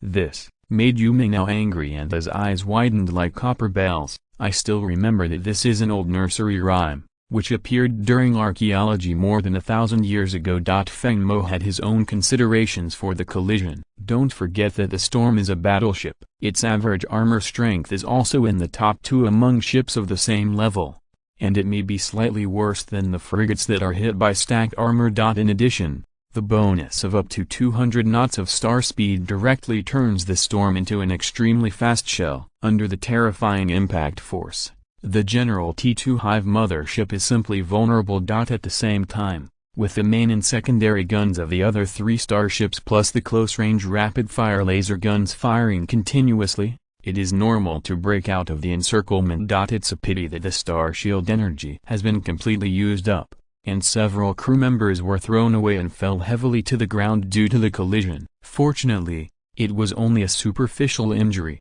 and a certain amount of damage can be given later. Report: the star shield energy is exhausted, and the comprehensive damage to the frontal armor of the hull is 8%. 8% damage to the hull armor is already a great damage. At this time, the traces of the impact on the hull of the Storm can be clearly seen. This is when the energy of the star shield is less than 10%, and the energy of the star shield is not enough to provide a complete defense for the starship. The armor of the Storm has dozens of dents and bumps due to the collision, plus the wounds of the other 2 starships. It can be said to be riddled with holes. In addition, there are many corpses of interstellar Zerg on the hull, as well as the dark green pus sprayed by the corrosive worms, which need to be cleaned up afterwards. Feng Mo nodded. Without the star shield, if the Storm charges again, the hull will easily be scrapped, which is not worth it. Use star speed to follow and chase. The main gun calls out, the secondary gun coordinates to call out, and destroy the Hive mothership to the greatest extent. Meng, send out all your drones. Don't be afraid of damage. We will replenish them after the battle. Feng Mo's strategy is to go around if he has armor, and be a little bit sneaky if he doesn't have armor. With the power of the T3 level turbo laser main gun plus the bonus of lucky talent, facing the T2 Hive mothership can be said to be one shot to kill a kid. That is, the main and secondary guns have a cooling time, of which the turbo main gun has a cooling time of 5 minutes, and the laser cannon has a cooling time of 3 minutes. This is because heat dissipation is required. At this point, some people will say that the universe is absolute zero, minus 270 degrees Celsius. Why do we need to dissipate heat? Because there are 2 ways to dissipate heat: heat conduction and heat radiation. The universe is in a vacuum state without a conducting medium. The cooling efficiency of heat radiation alone is extremely low, just like a thermos cup. No matter how low the outside temperature is, it is difficult for the water inside to cool down. The following battle was one-sided. The students drove more than 20 starships to chase the Hive mothership until Director Liu called everyone back, and the chase ended. In the main control room of the Storm Bridge, Feng Mo and Wang Chongqing were seen slumped in the captain's chair through the video, while Mozu and Jiameng were jumping excitedly. At this time, the 2 men could only sigh in their hearts. It turned out that the physical strength of girls was a mystery. They would feel tired when they moved at ordinary times, but they could fight with you for a whole day and a night at the critical moment. On the way back, Feng Mo counted the chase. At the beginning, Dao Meng's drone cooperated with the Storm and 2 T-3 Bald Eagle main and secondary guns to destroy 5 T-2 Hive motherships. Then the fleet outflanked and rushed to the formation and destroyed 4 more T-2s. In addition, Dao Meng's sacrifice of hundreds of drones destroyed another 7 T-2s. A total of 16 T-2 Hive motherships were destroyed. According to the list of military merits sent by Director Liu, destroying a T-2 Hive mothership is worth 100 military merits and 100 military points. Military merits are used to promote officers and upgrade titles, while military points are used to exchange for military internal treasury resources. Chapter 20 Return and Triumph. There are many coveted resources in the military department's internal treasury. For example, memory metal used to build combat armor is very expensive in the outside world, and there is no market for it. But in the military department's inner treasury, Feng Mo discovered that the stock of memory metal was measured in tons, which made him greedy. After returning home, the small fleet of 4 was parked at Starport number 6 on planet Z-139, in the main control room of the Bridge of the Storm. The 4 Feng Mo people are listening to Al's report. Hello, 3 captains, I am Alplan, the deputy captain of the Storm. I will report to you the battle situation. The fleet destroyed a total of 16 Hive carriers and obtained 1,600 military merits and 1,600 points. The commander means that everyone should share it equally. I have reported this military merit and points to the military department, and I believe they have been distributed to everyone's accounts. As for the interstellar Zerg debris, we have to wait until the military headquarters uses carrier ships to clean the battlefield, and then they can be converted into military points and distributed to personal accounts. During this battle, the energy of the 4 starships, the Tempest, and the 2 T-3 Bald Eagle star shields were exhausted, consuming up to 70% of the energy. Up to 34 people were injured, and no one died. Among them, the Storm's hull was damaged to 8%. And the 2 T-3 Bald Eagle's hulls were damaged to 17% and 21% respectively. The T-3 Hyena-class interstellar aircraft carrier lost 100 T-3 Hyena-class unmanned bombers. The most important thing is that 3 starships in the fleet have lifted their engine restrictions. They will not be able to lift their engine restrictions in the next month, and all 4 starships need to be maintained and repaired. The military department will reimburse this cost. But it needs commander, please write a report and submit it. Feng Mo listened with interest at first, but his face suddenly fell when he heard about writing a report. Writing a war report for the military department was a nightmare for military academy students. That report was comparable to an old lady's foot trap. It was really smelly and long. He really didn't want to write it, so he glanced at Wang Chongshan and the other 2 people, and found that they all turned their heads at the same time and did not dare to look at him. It was obvious that none of these 3 people wanted to write a report. Feng Mo was anxious for a while and could only look at Al for help. Seeing Feng Mo's pitiful look, Al finally softened her heart. Who knew this was the commander she recognized? She said helplessly, okay, let me write the battle report, but don't contact me for subsequent starship maintenance. I don't have time. After hearing this, Feng Mo nodded repeatedly like a chicken pecking at rice. After everyone had a small meeting, they went about their business. The 2 ladies used the excuse of being tired to sneak back to the dormitory to rest. Feng Mo complained in his heart. He was obviously so excited when they collided with the ship, but they were tired afterward. Only Feng Mo and Lao Wang were left to command the 4 starships to the logistics department for repairs and maintenance, and to see how many good things the military points could be exchanged for. When the 4 of them arrived at the maintenance department, there was already a long queue. It seemed that the students had gained a lot. Feng Mo opened the smart terminal, connected to the military's internal star network, called up the internal exchange list, and took the lead in checking the memory metal. He would never forget the time when Director Liu was wearing combat armor to resist the electromagnetic pulse gun. In order to build the T-3 combat armor first, Feng Mo even put the interstellar industrial ship in the back of his mind. After finding the memory metal exchange list, Feng Mo was a little dumbfounded. 1 pound of memory metal was worth up to 100 points. Oh my god. He had to redeem at least 40 pounds. Wouldn't that cost 4,000 points?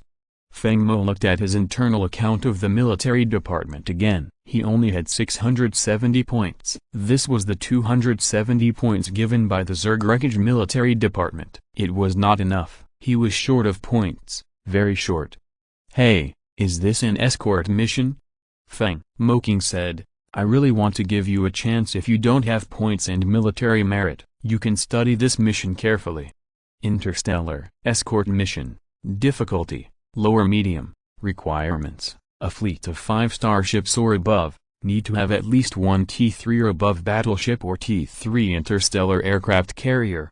Rewards: 5,000 points, 5,000 military merits, and 300,000 star coins. The difficulty of this mission was medium, but the rewards were very generous, at least more generous than what Feng Mo had received from the previous 2 battles. He was moved. The content of the mission is to escort an interstellar transport fleet from Base 4 in the Northern Theater to the Xuanwu Fortress on the northern front in 10 days. Xuanwu Fortress is a large interstellar fortress. It is the first line of defense against the interstellar Zerg in the Northern Theater, and the Beishanmen space station is the second line of defense. Planet Z-139 is just the second line of defense, usually dealing with fish that slip through the net.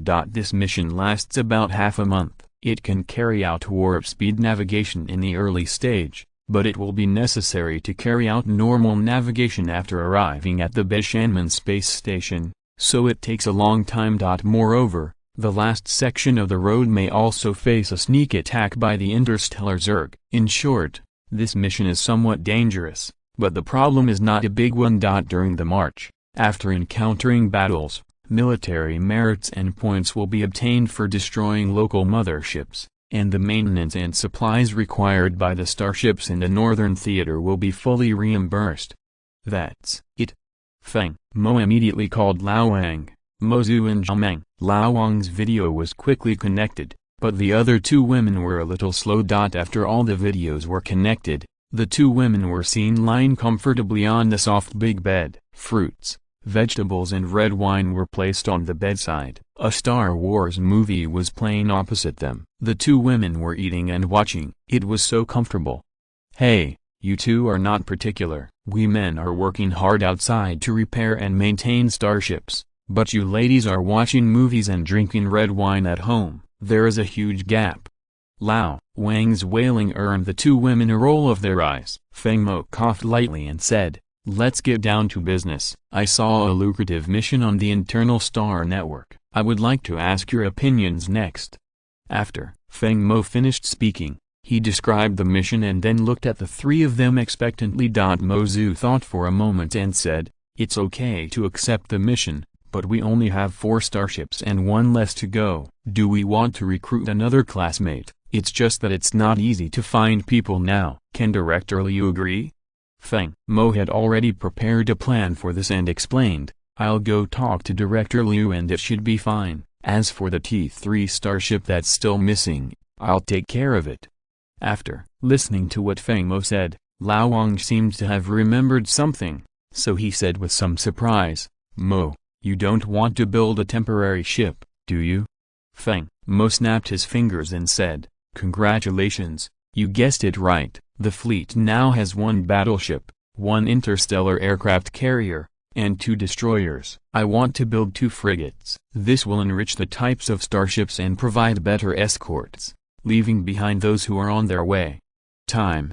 The remaining 9 days are enough to build 2 T2 class frigates. Feng Mo said enough. Of course he would not be the man-made ship, otherwise giving him 20 days would not be enough.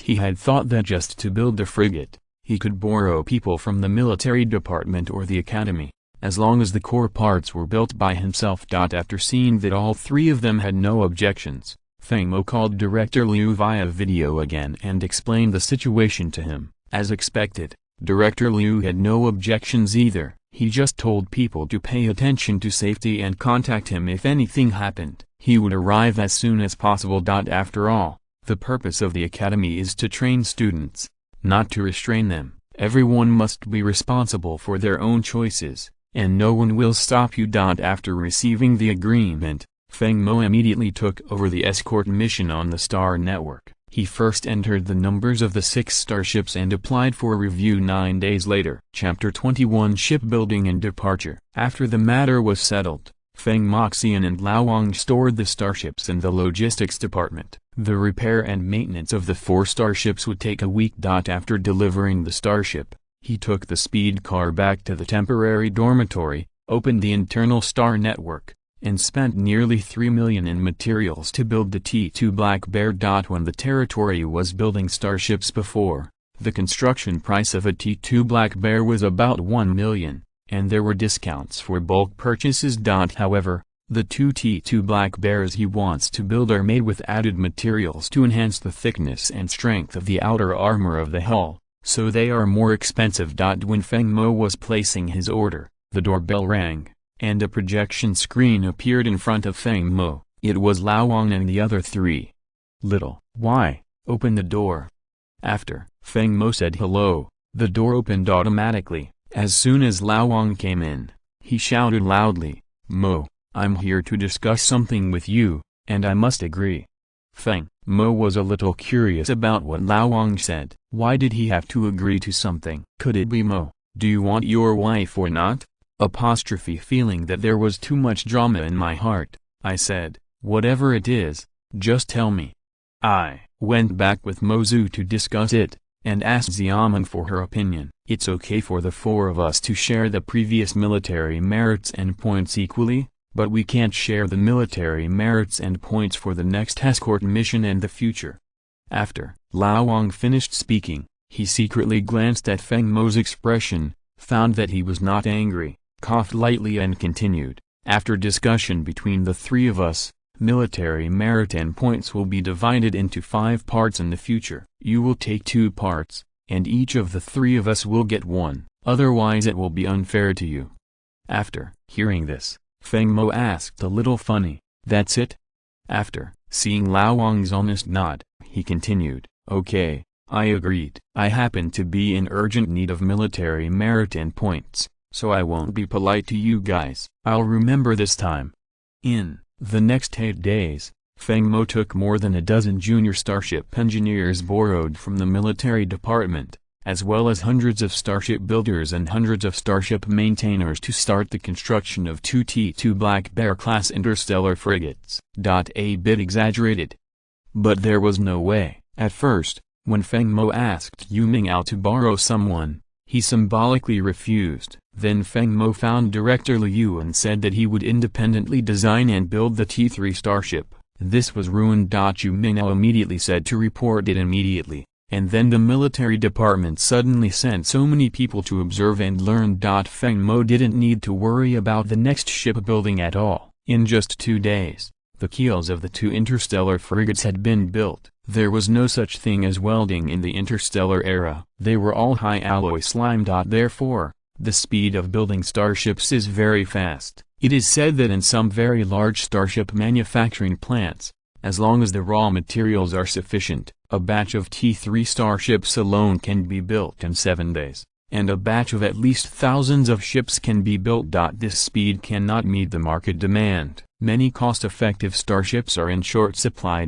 Because these starship manufacturing plants first supply the military, and then flow into the civilian population. The military is fighting on 3 sides and consumes a huge amount of resources. Feng Mo looked at the junior starship engineers in front of him, who were rolling up their arms and sleeves and building ships by themselves on the control table, and wanted to laugh a little. They even pushed aside the starship builders in order to get started. When they arrived on the first day, Feng Mo contributed the drawings of the T2 Black Bear class interstellar frigate. Of course, Feng Mo did not reveal the core engine. Moreover, the starship drawings designed by Feng Mo, given by Xin Huo, were all copyrighted by the Star Sea Human Federation. This was an eye-opener for these junior starship engineers. It was really designed by T2 Black Bear and was too hard to build. Moreover, there is a claw-like weapon on the left and right sides of the bow of the ship. This was specially prepared by Feng Mo for ramming ships. It uses the best T3 level materials. 7 days passed quickly, and earlier than Feng Mo expected. 2 T2 Black Bear class interstellar frigates were newly released. Feng Mo spent half a day inspecting the starship. After the inspection was correct, all the hundreds of people were sent away. During this period, I also added the contact information of many people. These are all contacts that can be used in the future. Select 2 people from the prepared reserve captains to serve as captains of T2 Black Bear, and then select 40 people from the reserve crew members. Yes.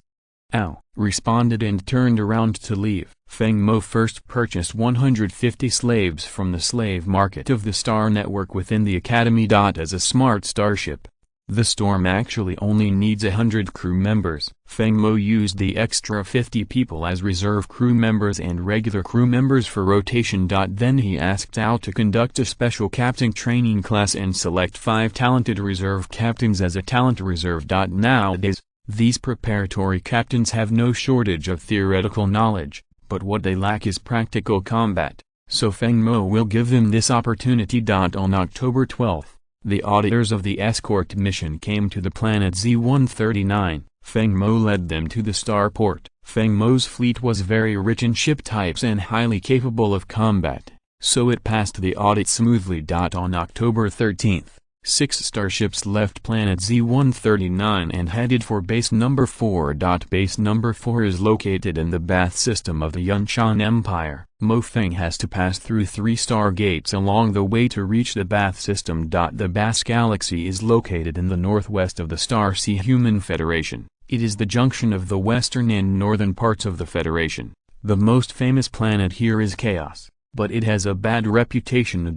Chaos has an excellent geographical location and is well connected. It is not only a transit station for transporting slaves from the west to the north, but also the largest supply port in the entire Bass Galaxy. The Western War Zone borders the Chaos Sea, with a large number of interstellar pirates and exploration fleets. They have captured a large number of life planets, plundered a large number of ethnic populations, and sent them to the entire Federation. Slave trading has become an indispensable business for the Federation.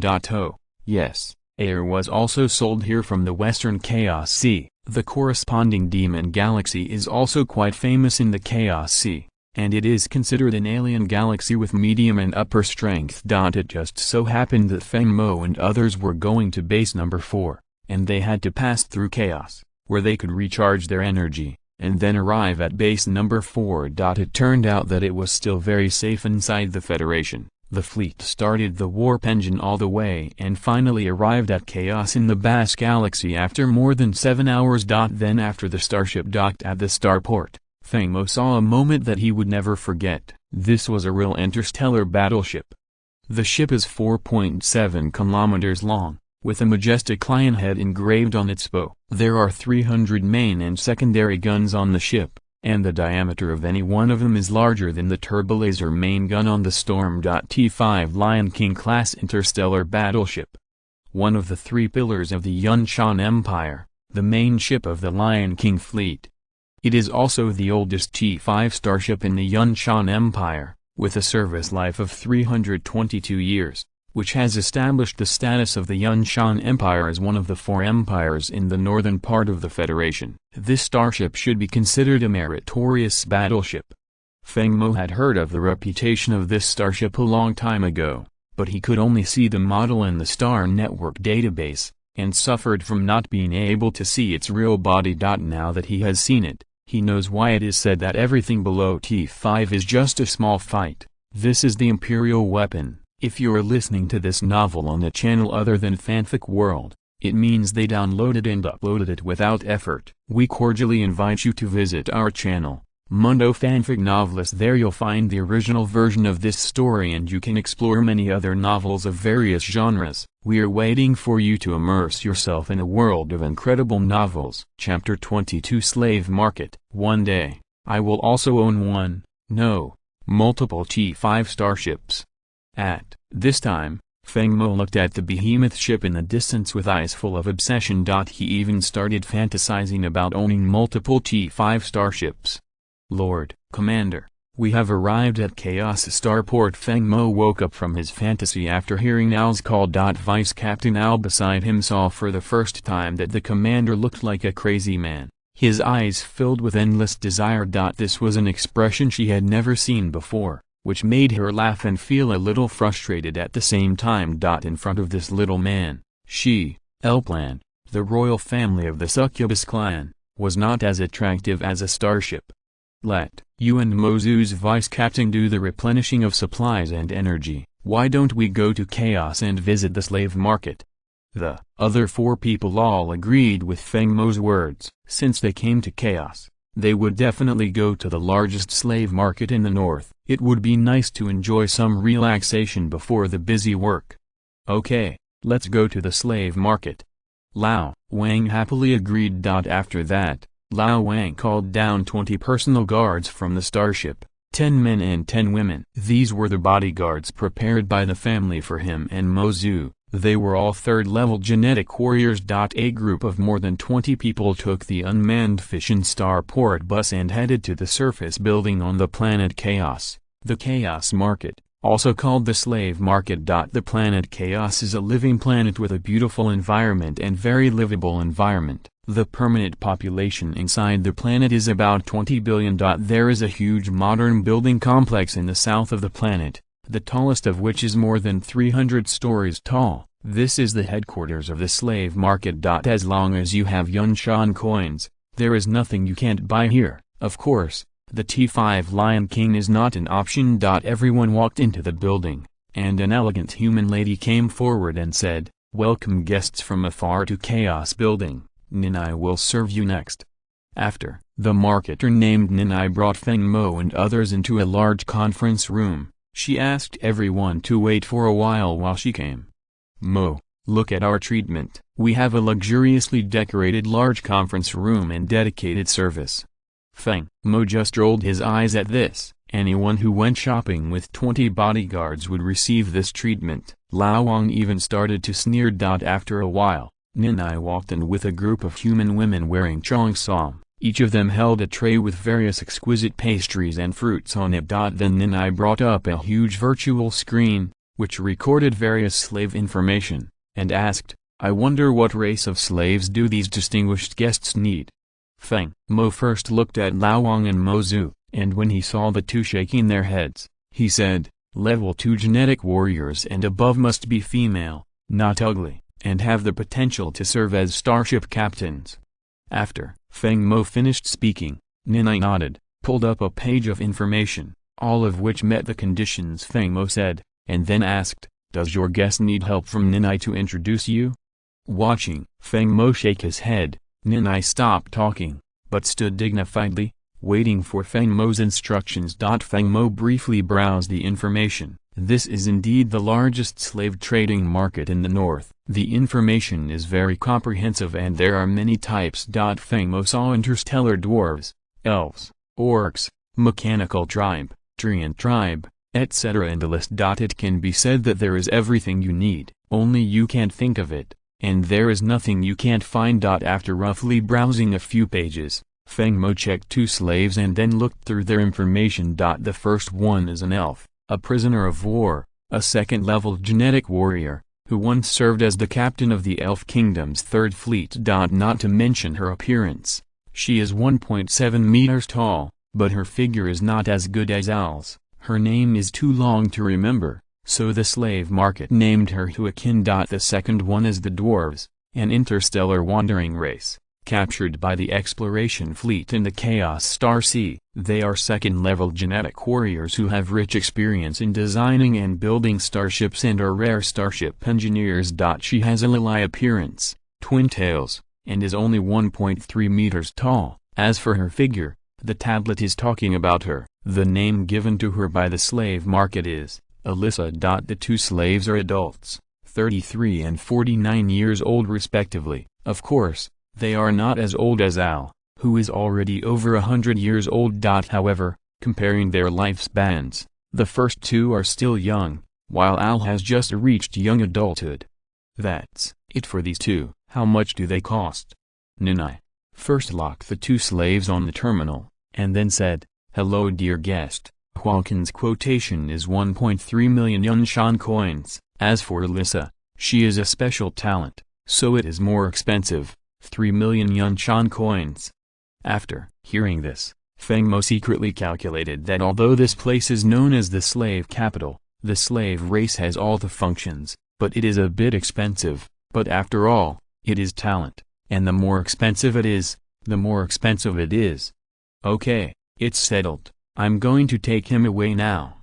After Feng Mo finished speaking, he connected to the internal star network of the slave market and transferred 4.3 million Yunshan coins. At the same time, my heart ached secretly. Memory metal can be redeemed with points, but if you want to build a T3 interstellar industrial ship, you need real Yunshan coins. Feng Mo now only has 17 million left, which is 13 million short of the T3 interstellar industrial ship costing 30 million. How about selling the T2 Black Bear design to get some blood back? After making up his mind, Feng Mo took advantage of the time when Ninai went to pick up the people and said to Lao Wang, "Contact your aunt and send her the design drawings of the T2 Black Bear class interstellar frigate, according to the selling price of 3 million Yunshan coins. You also know the performance of the Black Bear. I don't want more. The copyright of 30 million Yunshan coins belongs to her.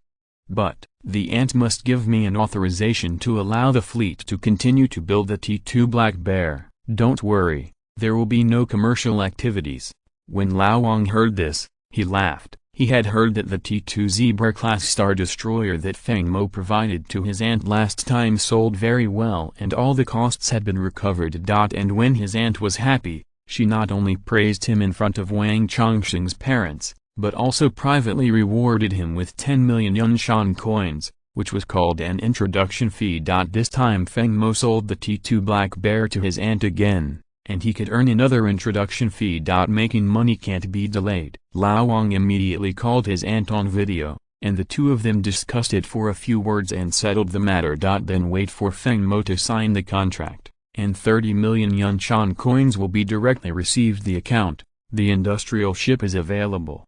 The transaction was completed in less than 10 minutes, a win-win situation. At this time, Ninai led two beauties and Huacan was wearing a green combat uniform, and Alyssa was wearing a red combat uniform. The two women were one tall and one short. Lao Wang looked at Feng Mo with an ambiguous expression, which made him feel a little uncomfortable and couldn't help coughing lightly. Mozu on the side couldn't stand it anymore, stretched out her right hand and gave Lao Wang a set of 9 yin white bone claws, pinching him so hard that he grimaced. Yu Xiaoming, who had the least presence, lowered her head and muttered, "Well, there are two more little beauties. What else can I do?" The transaction was completed successfully. Feng Mo handed Huaqin and Alyssa over to Al for management. He had already thought about it. Alyssa would serve as the captain of the T3 industrial ship and Huaqin would temporarily serve as the deputy captain of the Storm. Everyone walked out of the conference room. Alyssa, who was the last to leave, looked at the exquisite pastries and fruits on the table and couldn't help swallowing her saliva. Then she secretly took out a cloth bag from her combat uniform, quickly packed all the pastries she liked, and then trotted after Al while humming a nursery rhyme. Chapter 23 Base Number 4, Yunshan Empire, Bast Galaxy, Military Base Number 4. After the fleet left the planet Chaos, it took 3 hours to sail to Military Base Number 4. It is said to be a military base here, but it is actually a planet. This is a planet affiliated with the military. It has no name, only a code name, and no lord. The fleet has entered the military jurisdiction area. Please report everyone's information, fleet's information and the purpose of your visit. Electronic sounds sounded in the main control room of the Storm. The military base has very strict jurisdiction. After Feng Mo reported the information, an electronic voice sounded. The information has been confirmed. It comes from Lord Feng Mo, Viscount of the Yunshan Empire. The fleet size is 4 T3 starships and 2 T2 starships. Dear Lord Viscount, welcome to Military Base Number 4. Please park your fleet at Starport Number 6. The route has been marked. Please pay attention, Lord Viscount, and the fleet should not deviate from the designated route. The fleet sailed according to the route. As for deviating from the route, Feng Mo never thought about it. He was not a playboy. Even a playboy would not do this. People would die. The fleet was anchored at starport number 6. Unexpectedly, Feng Mo saw the T5 Lion King again here. This is the real behemoth. Looking at his own storm, Feng Mo was filled with disgust. Ow. Takes Alyssa and Joaquin to get familiar with the storm. Lao Wang and I can just go down. Feng Mo and Lao Wang stepped off their starships respectively, and there was a group of soldiers waiting for them at the docking station of starport number 6. The leading officer had the rank of senior colonel. After seeing Feng Mo, he quickly walked a few steps, stretched out his hands to naturally hold Feng Mo's hands, shook them 3 times, and then said enthusiastically, "It's Viscount Feng Mo, I guess. My name is Ji Xianzhao, and I'm a college classmate of Count Yiding."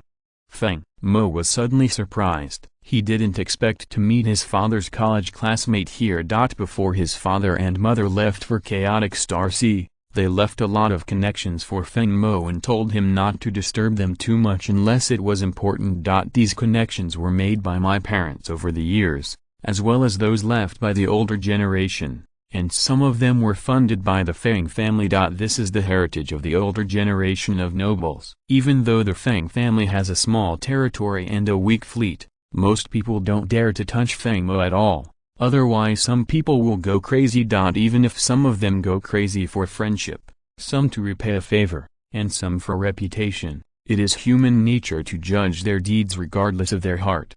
"Hello, Uncle G, just call me Mo. This is Wang Chongsheng, the son of Earl Wang."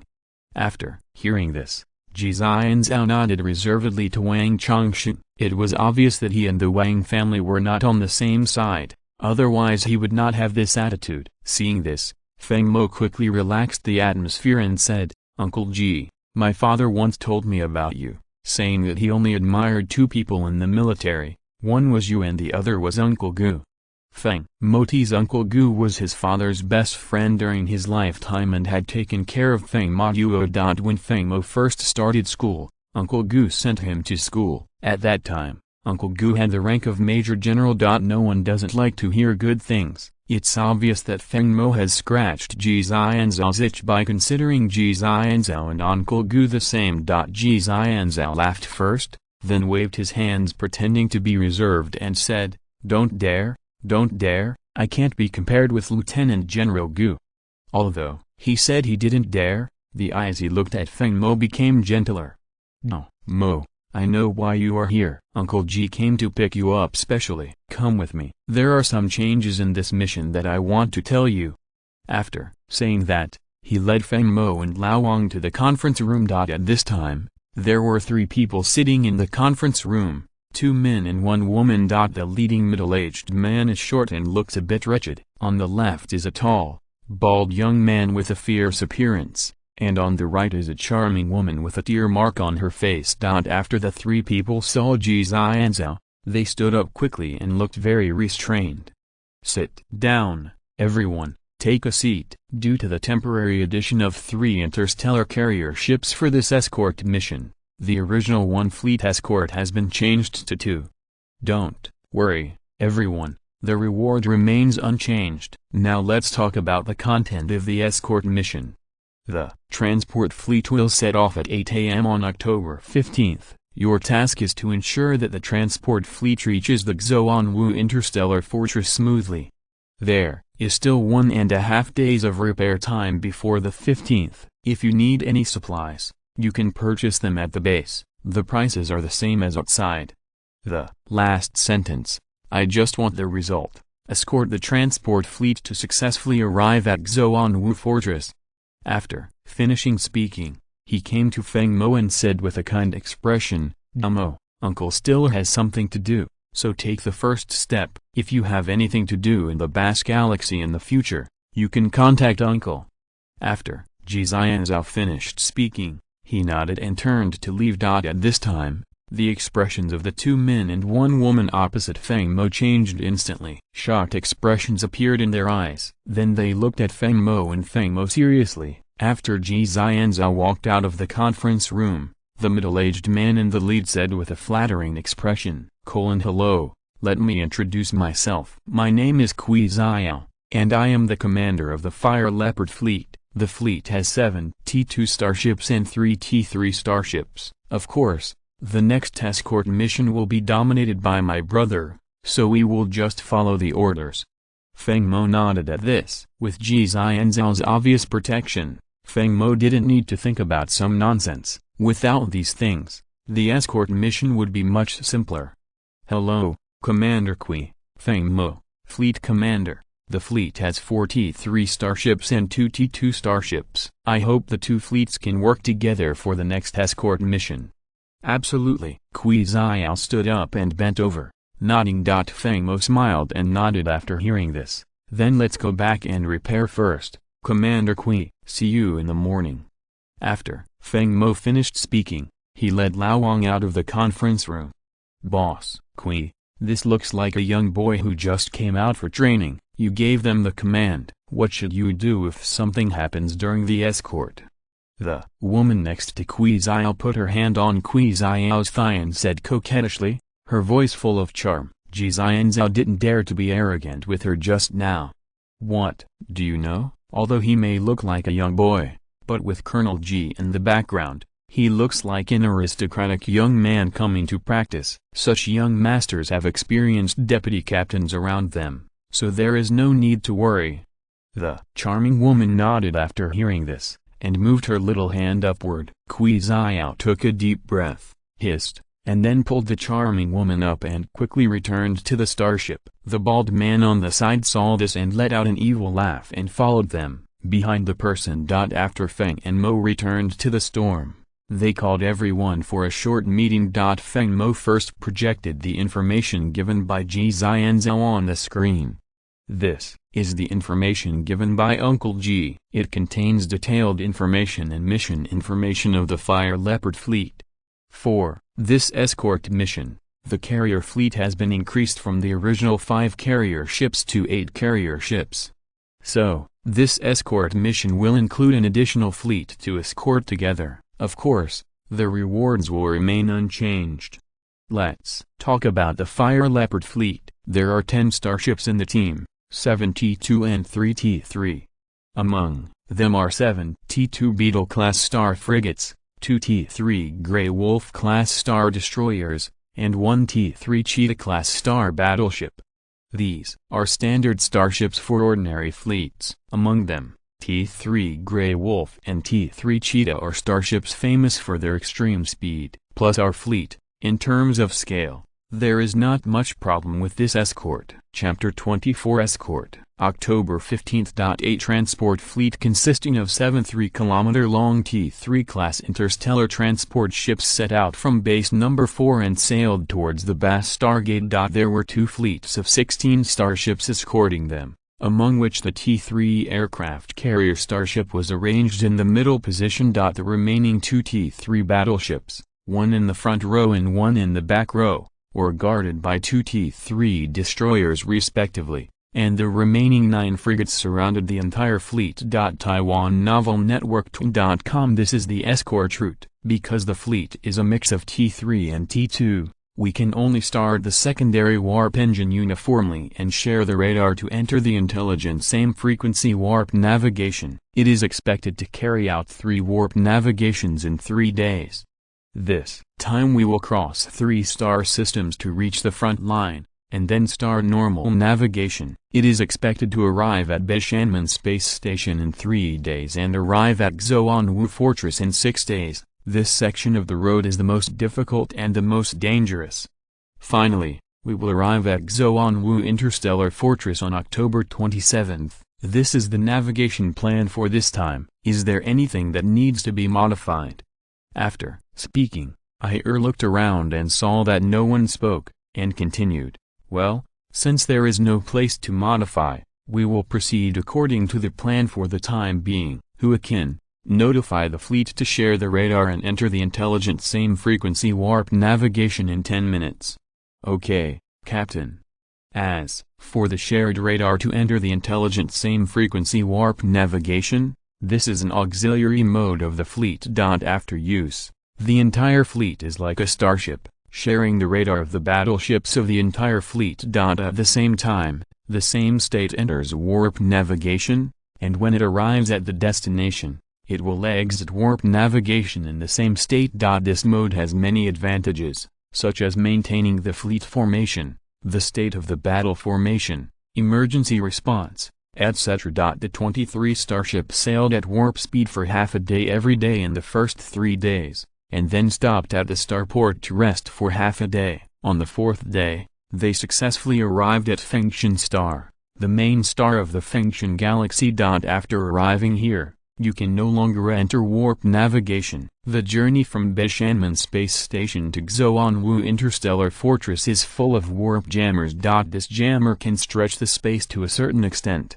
making it difficult for the space in front of the starship to be compressed and the space behind to be stretched, making it difficult for the warp engine to sail at high speed through the distorted space. This is to prevent the escaped insect nest mothership from directly arriving at Bishanman Space Station through a similar warp navigation mode. Of course, deploying this technology is also a huge burden for the Xinghai Human Federation, so only the front-line war zone will deploy this jammer, and this jammer can only affect starships below T5 level. The reason why Feng Mo and others' fleet entered normal mode after arriving at Fengshan Star is that there will be many temporary checkpoints to check passing starships in the next section of the Star Road.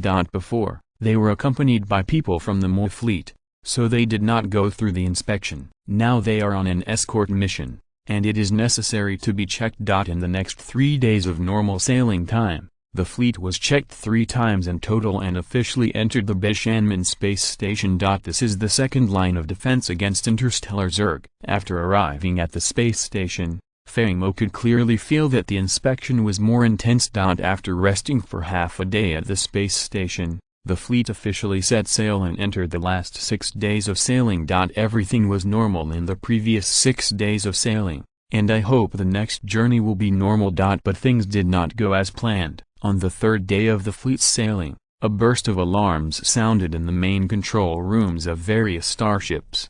Warning: we detected a Hive mothership interception ahead. Please enter combat readiness mode immediately. After hearing the alarm, all starships instantly entered combat readiness mode, and the side gun doors of the starships opened, revealing the thick gun barrels inside. Meng T3 Hyena-class interstellar aircraft carriers immediately launch all drones, and the main and secondary laser guns of the other starships are ready to charge. Feng Mo quickly issued orders, and a series of lights lit up instantly. Damn it, what's going on over there at the Xuanwu Interstellar Fortress? They actually missed so many Hive motherships.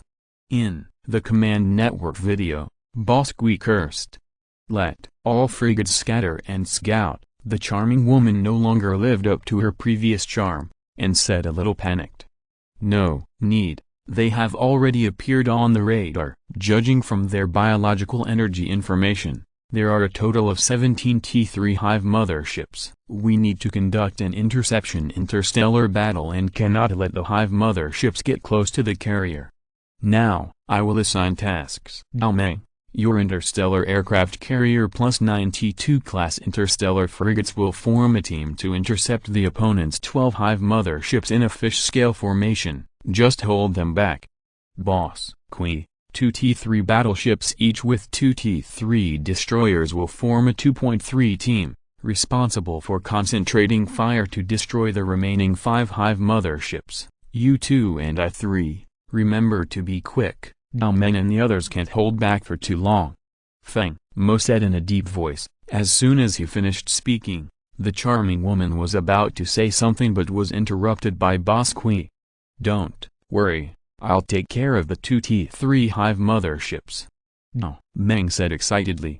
Don't worry, Feng Mo, I'll definitely use drones to bomb these bugs to death. In fact, when Feng Mo issued this order, the deputy captain of Zhao Meng's fleet knew his purpose and warned him about it, but was suppressed by Zhao Meng. Okay, Team 1 will go forward to meet the enemy, and Teams 2 and 3 will be on standby. We should be thankful that this is an encounter with these Hive motherships. If we were ambushed and surrounded, it would be even more difficult. 16 starships took the initiative to detach their force fleet and move forward to meet the enemy, Feng Mo's move was mainly to divide the battlefield in advance. Xiaoming's starship carrier and frigate formed a fish-scale formation, with the frigate in front and the starship carrier at the suffix. As long as this formation is maintained, allowing the interstellar aircraft carrier a lot of time to refill the drones with elixirs, it is easy to hold down more than a dozen T3 hive carriers. Feng Mo and Bosqui can take this opportunity to destroy the enemy with all their strength. A hive mothership. To put it bluntly, it was just using 10 starships as bait, but Feng Moxia's bait was a bit big, so Feng Mo was the only one who could use starship carriers as bait. Sure enough, the hive mothership discovered the interstellar aircraft carrier in the first group, and had no plan to divide its forces. Instead, it immediately speeded up, intending to concentrate its forces to break through the defense of the escort fleet first. The target was clearly Xiaoming's T3 interstellar aircraft carrier. Without him, in any fleet, interstellar aircraft carriers and interstellar battleships are the enemy's first targets. The choice of the hive carrier was in line with Feng Mo's prediction, which was why his bait was too heavy. Team 2 and Team 3 are ready. Pick your targets and focus your firepower to kill the 2 T3 hive motherships first. At this time, 9 T2 frigates formed a line of defense in front of the T3 interstellar aircraft carrier. The close-in defense guns continuously intercepted the bioplasma cannons fired from the opposite side and the self-vinneling insects that could survive briefly in the universe. Soon, the hulls of the 9 T2 frigates suffered varying degrees of damage. At this time, the drone of the T3 interstellar aircraft carrier arrived to relieve the pressure on the frigate and attack the enemy carrier. At this time, the importance of the interstellar aircraft carrier was seen. The overwhelming unmanned bombers poured out a large amount of ammunition, illuminating the universe with a large orange red light. Fire! Feng Mo roared, and 20 beams of light blared in unison in an instant, and they pounced on the 2 T3 hive motherships near the edge of the battlefield. Faced with such a concentrated attack, even the biological mothership could not escape from falling apart. The 2 T3 hive motherships collapsed at the same time. Yes, they collapsed, turning into pieces of biological debris floating in the universe. This also became the first and second mothership to die in this Star Wars. Chapter 25 Divide and Destroy. During this period, the drones of Xiaoming's T3 interstellar aircraft carrier were not idle. Although those hive motherships were not devastated, they were also damaged by the firepower. Taiwan Novel Network.com. It was just that the 9 T2 frigates blocking the T3 interstellar aircraft carrier were somewhat tragic. After all, T3 hitting T2 was a dimensionality reduction attack. It was very good to have survived until now without falling. Team 1 slowly retreats, Team 2 and Team 3 divide the battlefield. After hearing Feng Mo's order, Team 1's 10 starships all retreated, and the remaining 15 hive motherships chased closely and continued to increase their firepower. The biological plasma cannons and the self-detonating insects attached to the surface of the motherships rushed towards the frigates.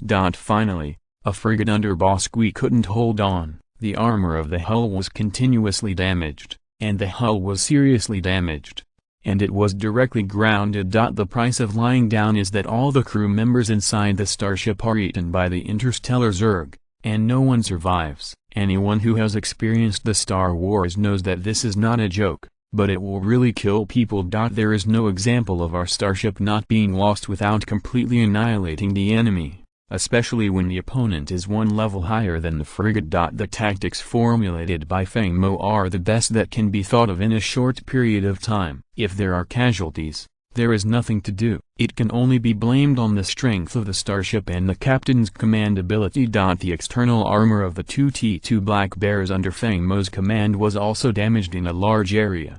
But there is still the power to fight. The biggest advantage of this starship is that it is tough and durable. The interstellar aircraft carrier acts as bait, and then lures the enemy in depth. It has been realized. Next, it is time to divide the battlefield. At Feng Mo's order, the second and third teams sailed at high speed at the same time, inserted from the left and right edges of the battlefield. and the cooled main and secondary laser cannons were charged again. 20 dazzling beams illuminated the entire battlefield, and the 2 Hive motherships were blown to pieces again. At this time, the remaining 13 Hive motherships were already in a difficult situation. If they continued to attack the first team, they could wipe out the enemy frigates, but all their own motherships would also perish. If they divided their troops to resist the second and third teams, they would no longer have a chance to fight against the interstellar aircraft carrier in front of them. Soon they made a choice to exchange injuries for injuries and ships for ships.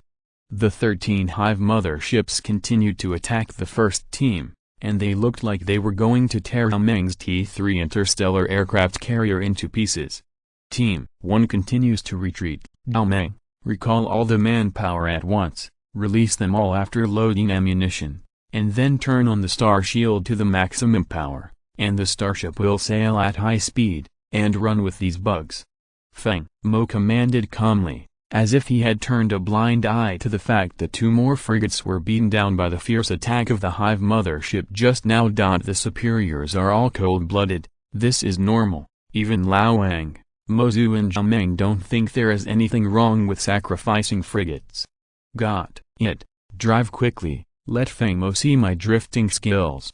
No, Meng said excitedly, as if the current Star War was her playground.